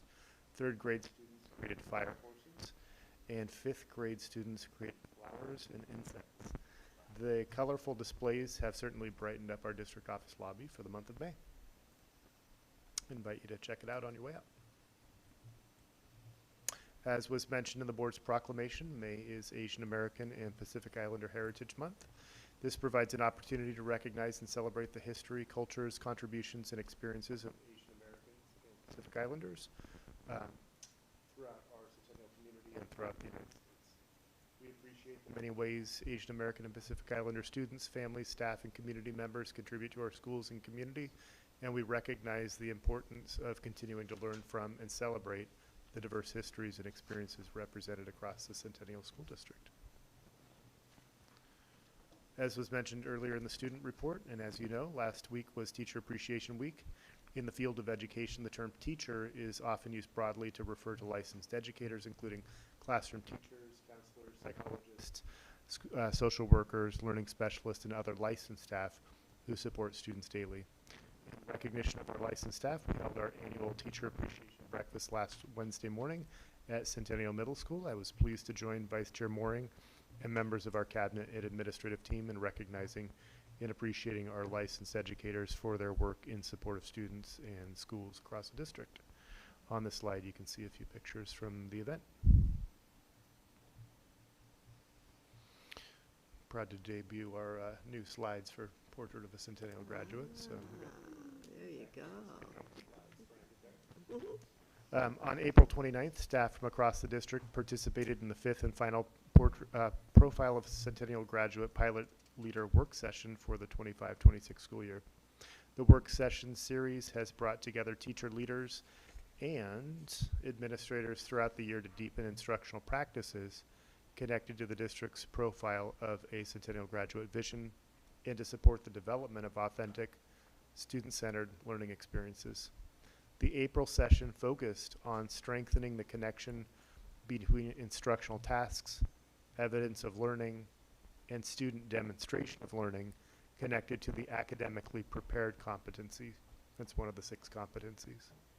Staff engaged in collaborative calibration around what constitutes meaningful evidence of student learning, examined how instructional rigor is maintained throughout a learning experience, and continued planning for the upcoming Student Summit later this month.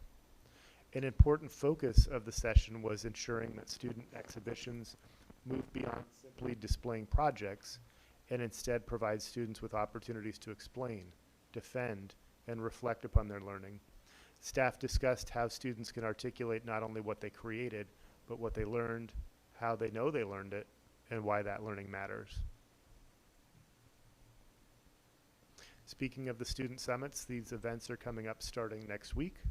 As part of this year's pilot implementation work connected to Roadmap 27, each school selected a program, project, or instructional activity aligned with the objectives and competencies outlined in the profile. These events are intended to serve as interactive showcases of student learning, where students demonstrate evidence of learning connected to the profile of Centennial graduate competencies through presentations, exhibitions, reflection, and dialogue with authentic audiences.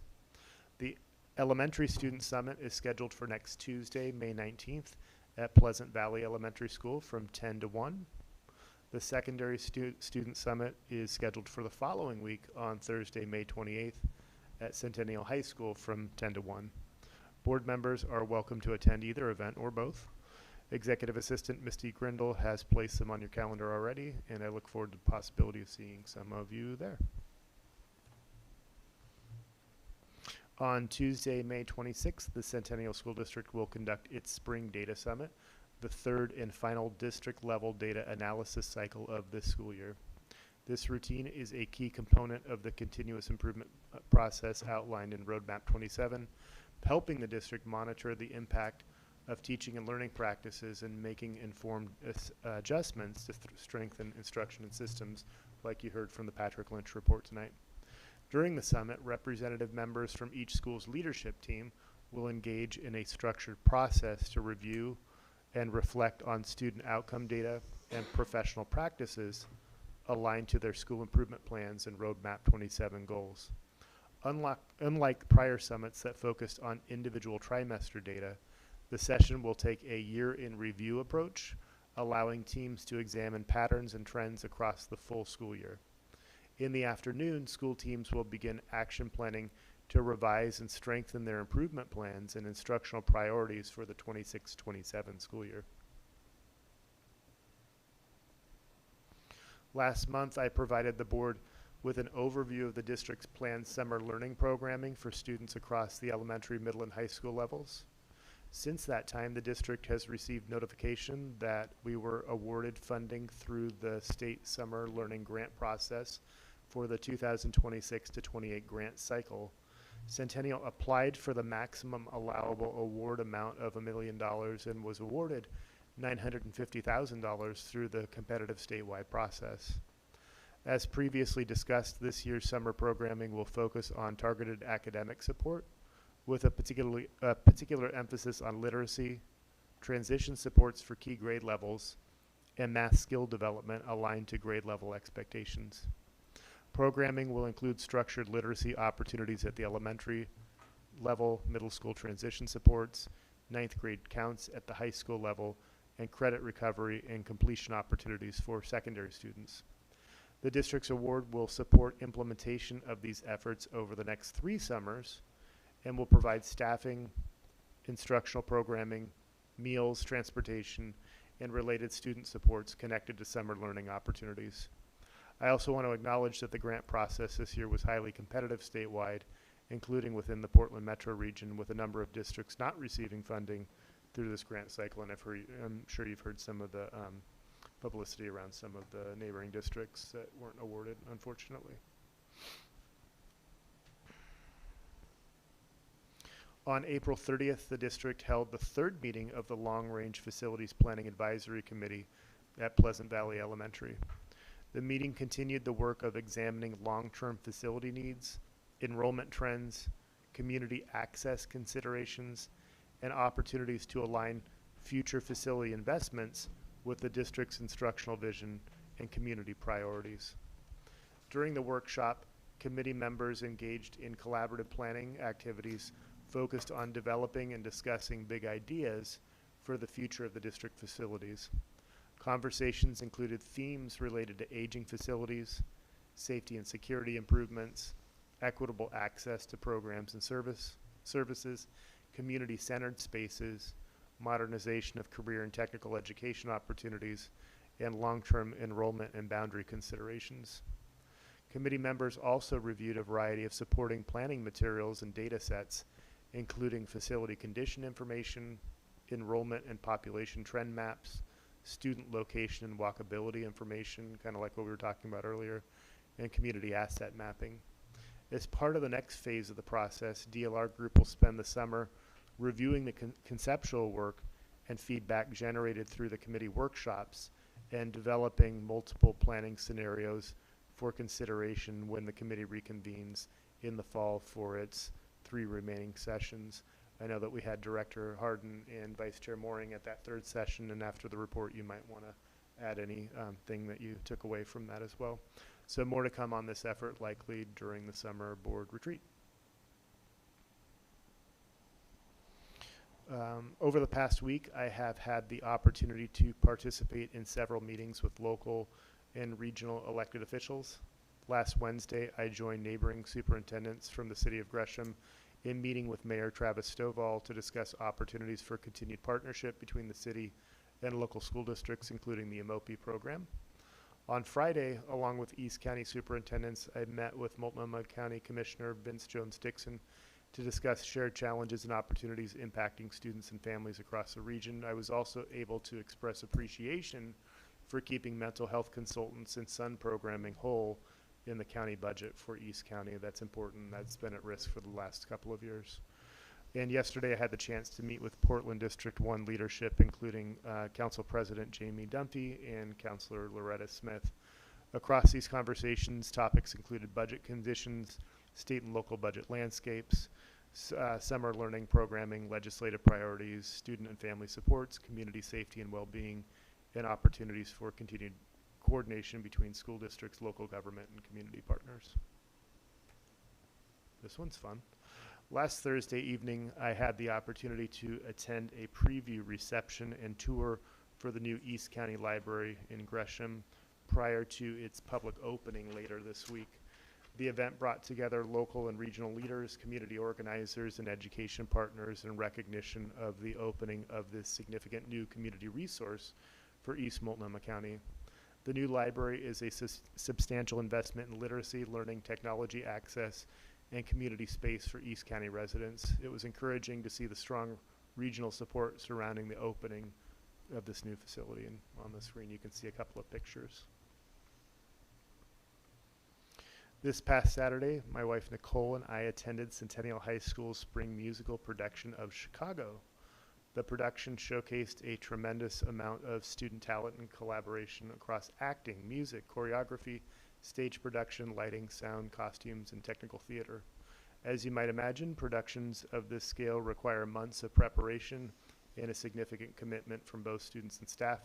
This year's production also marked the final spring musical led by theater arts director Kelly McCarty prior to her retirement at the conclusion of the school year following 30 years leading Centennial High School's theater program. I want to thank Ms. McCarty for her longstanding dedication to students and to the Centennial High School Performing Arts program over the course of her career. If you had the chance to see that, it was pretty awesome. Finally, later this month, on Friday, May 29th, we will host our annual Centennial Retirement Celebration at Persimmon Country Club to recognize staff members retiring at the conclusion of the school year. This event provides an opportunity to honor the many years of service, care, and commitment our retirees have dedicated to Centennial students, schools, and the broader community. On the screen, you will see a previous retiring class representing decades of combined service to our district. Our retirees always appreciate having board members in attendance, and your presence is a meaningful way to recognize their contributions and to thank them for their service.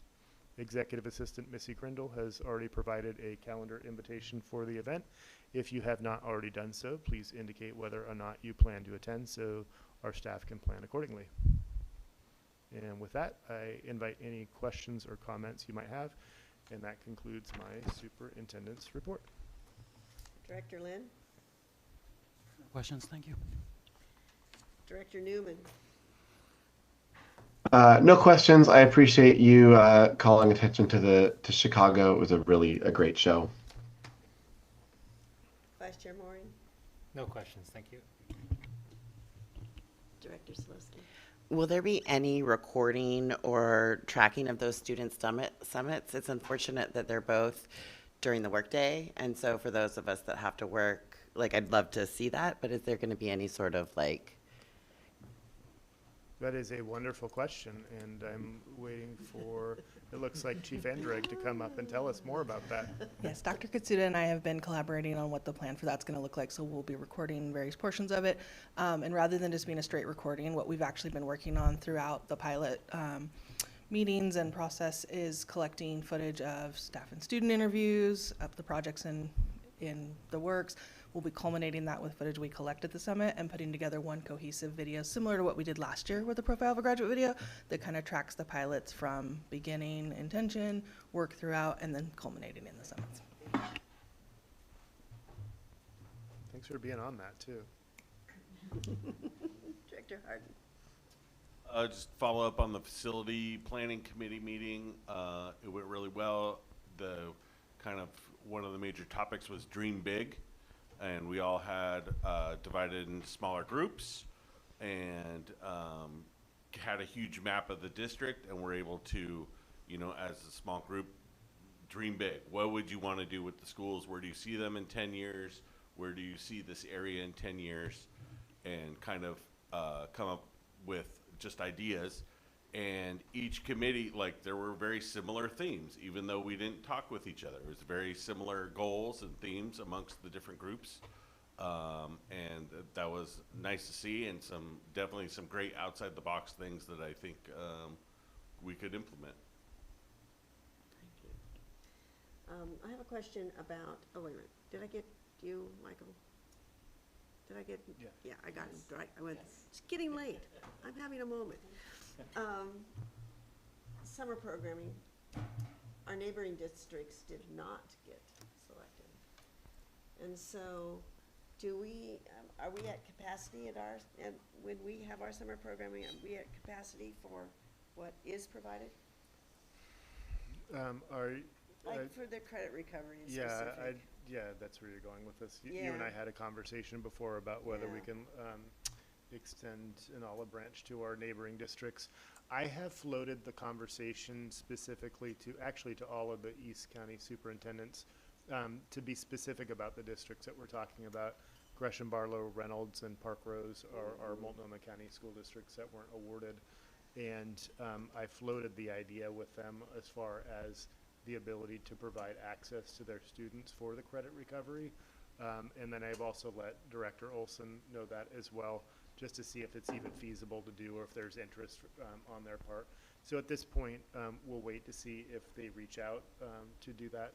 I know that they're also working on advocating to the state to the best of their ability to see if funds could be made available because it is an equity and access issue for, I think it's about 2,000 students between the school districts that are not receiving access that would have with these plans. So it's unfortunate to see that they weren't awarded. And this OSBA reported on the second pass, and none of those districts got any money. Yeah, there were 4 additional districts that were added with the second pass, and Gresham Barlow is right below that line. They're the next up, but even if they are awarded, it's getting pretty late. It's Yeah. mid-May, and so hopefully if that is going to materialize, it can happen soon so they can do the proper preparation. Okay, thank you.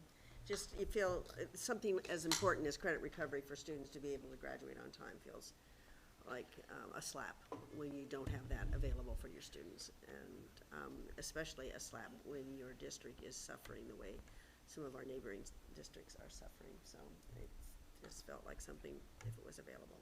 To build on that response, you've seen the budget situations that some of our neighboring districts are in, and they were counting on receiving the summer school to be able to provide access to the credit recovery, and now because they're not, if they're going to provide that, they need to dig into their already stretched resources where they're already making reductions and have to potentially offset the cost of doing that they weren't expecting also. So it just is a really unfortunate situation.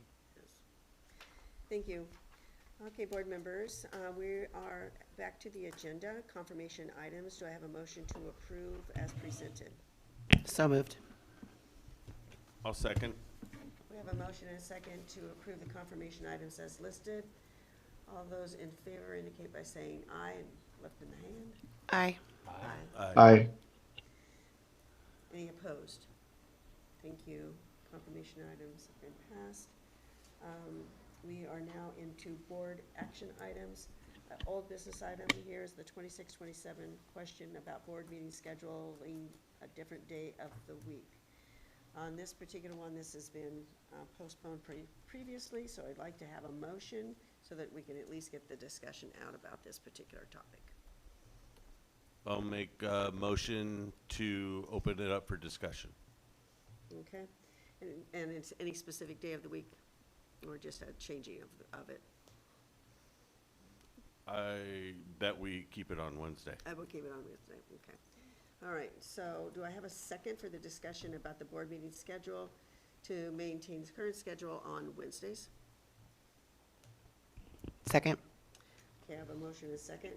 So board members, I'm just gonna do a roll call kind of discussion about this that had been an indication by a board member about considering changing the date, or day, not date, excuse me, day of the week.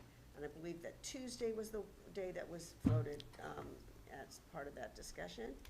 So, speaking to the motion by the motioner, I'll start with you, Director Harden. I think we should keep it on Wednesday. When I was elected, meetings are on Wednesdays.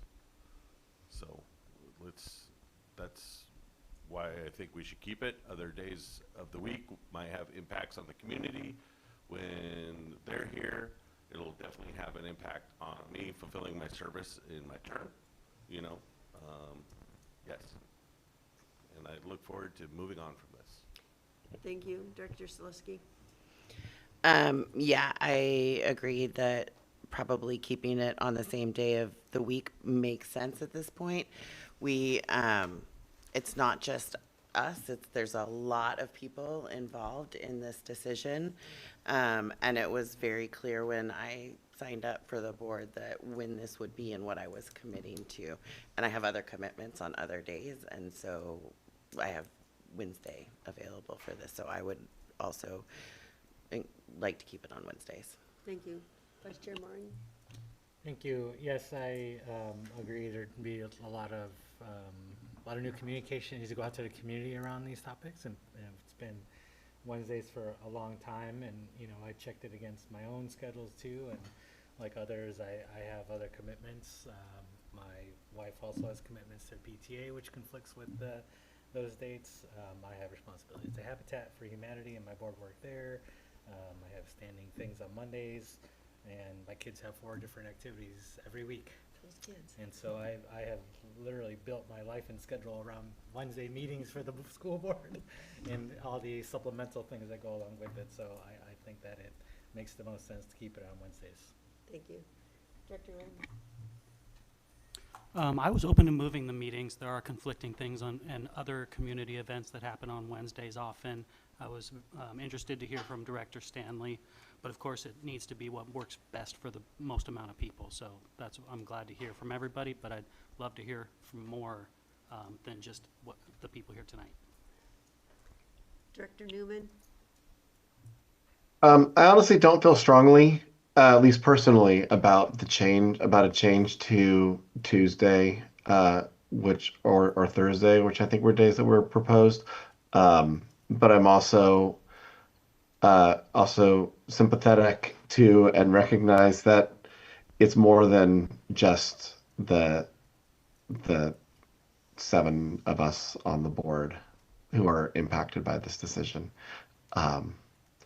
If I had to make a decision right now, I would be inclined to say keep it on Wednesday for those reasons. Thank you. Chair Shields, I too have built my schedule, having it on Wednesday evenings. In fact, I often teach on other evenings of the week, so that would be difficult. It is something that when we were elected, this was the date and time. It's been this way for a number of years. I think there'd be something more compelling. I need something more compelling than our personal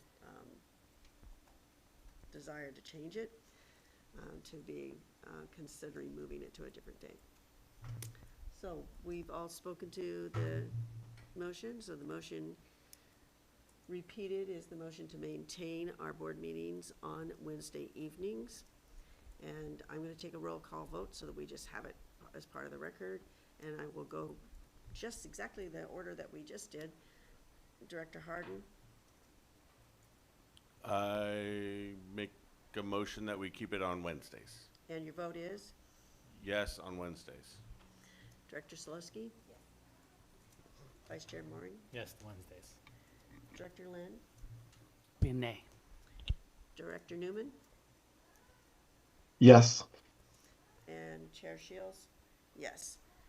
Okay, so motion carries with 1 nay for the board meetings to be maintained on Wednesdays. Thank you for that discussion. Director Olson, we need to have you up here in case there are questions. Do we have a motion to recommend the approval of the social science curriculum adoption as presented? So moved. I have a motion and a second to approve the recommendation for the social science curriculum adoption. Is there any discussion or questions for Director Olson?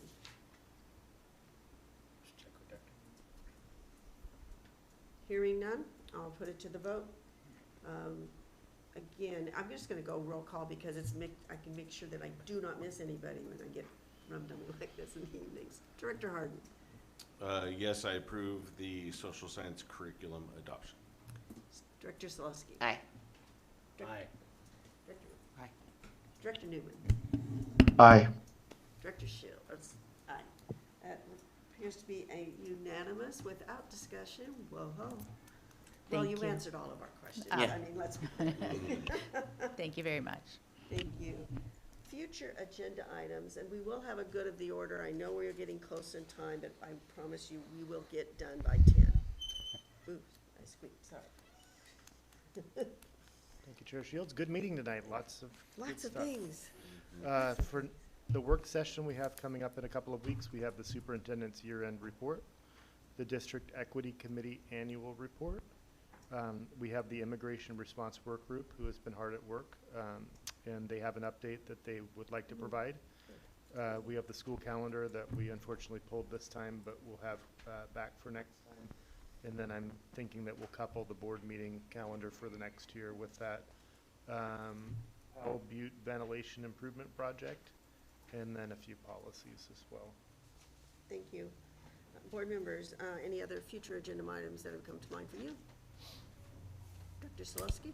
Yeah, just an update that we met as part of the policy committee to talk about budget committee appointments, and we have kind of worked our way through some stuff. There's some new stuff also coming from OSBA, so we're getting that ready to come to the board soon.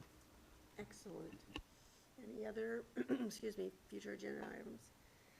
I have one, and I don't know where this goes, so I'm just going to bring it up as a concern. I'm starting to see more and more discussion about you know, we talked about cell phones and the impact on students and putting those things away, and we've done it. Now there's discussion of actual screen time on computers and curriculum. And we were sort of hitting on it a little bit tonight. And it seems like an emerging issue, or emerging concern, potentially, and it might be one of those things that comes up and then just dies away. But if it does move as something that educators are becoming concerned about, I think that it behoove us to be aware of what those concerns are, what the state of Oregon may be thinking, Department of Education as well, because they do have impact on that, and it will definitely have impact on our curriculum.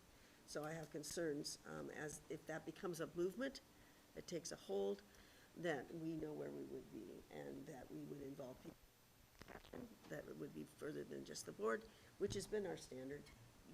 It's quite clear that we're doing the best that we can do by including all of community voice, et cetera. We'd certainly want to have that happen if screen time, computer use, et cetera, especially as it relates to curriculum, becomes a challenge. Okay, so anything else? Okay, so we do have a good of the order before we adjourn, and I'd like to have Director Southerton and Director Katsumi, Katsumi is another, you know what, I have a good friend that is that name. Lord, I'm losing it. Get up here, please. We need you at the desk, and I think we have something else in the other room. Do I need to go get it, or does Superintendent Owens need to go get it? Or do we need to wait till the meeting? I want to wait till the meeting's. Okay, well then, this part of, this is the part we're gonna have on the camera. Get in here. The chair gets all, you know, directive. What the heck is the chair doing?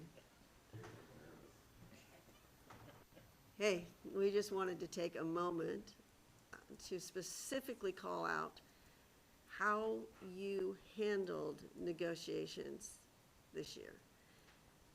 It was radically different than anything that we as board members even had experienced before.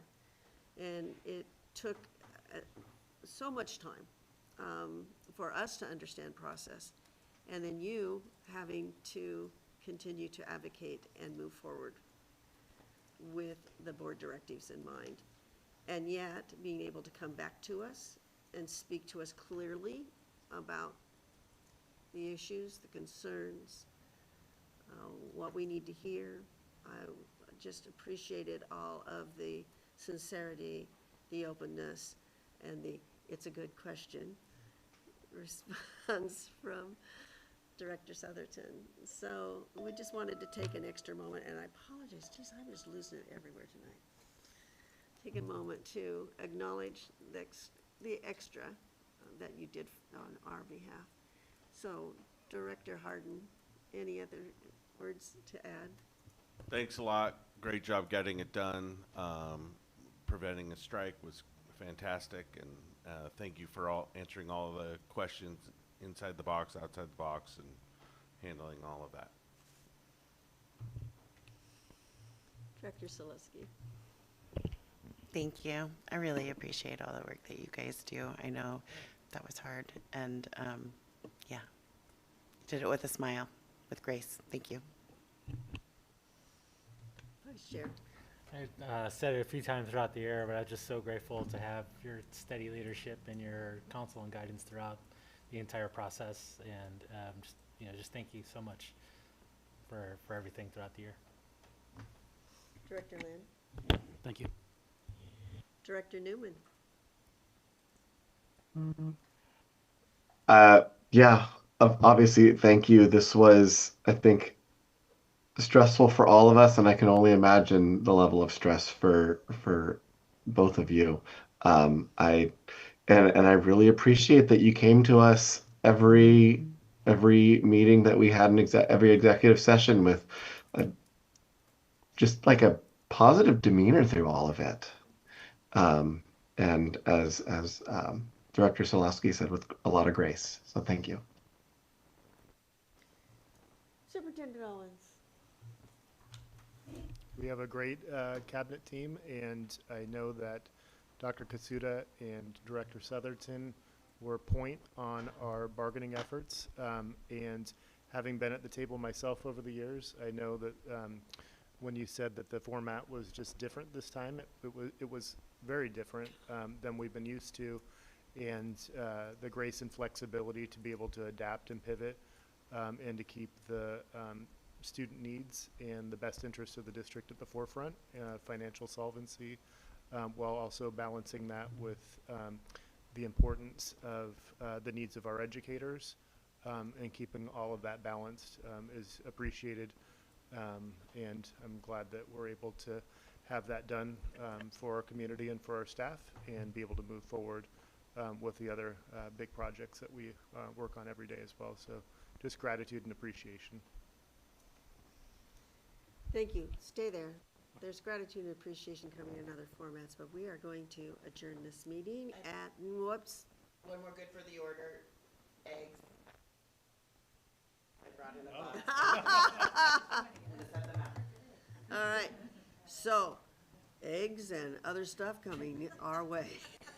Thank you so much. This is a long meeting. You guys did great. You always do, and it's so much appreciated.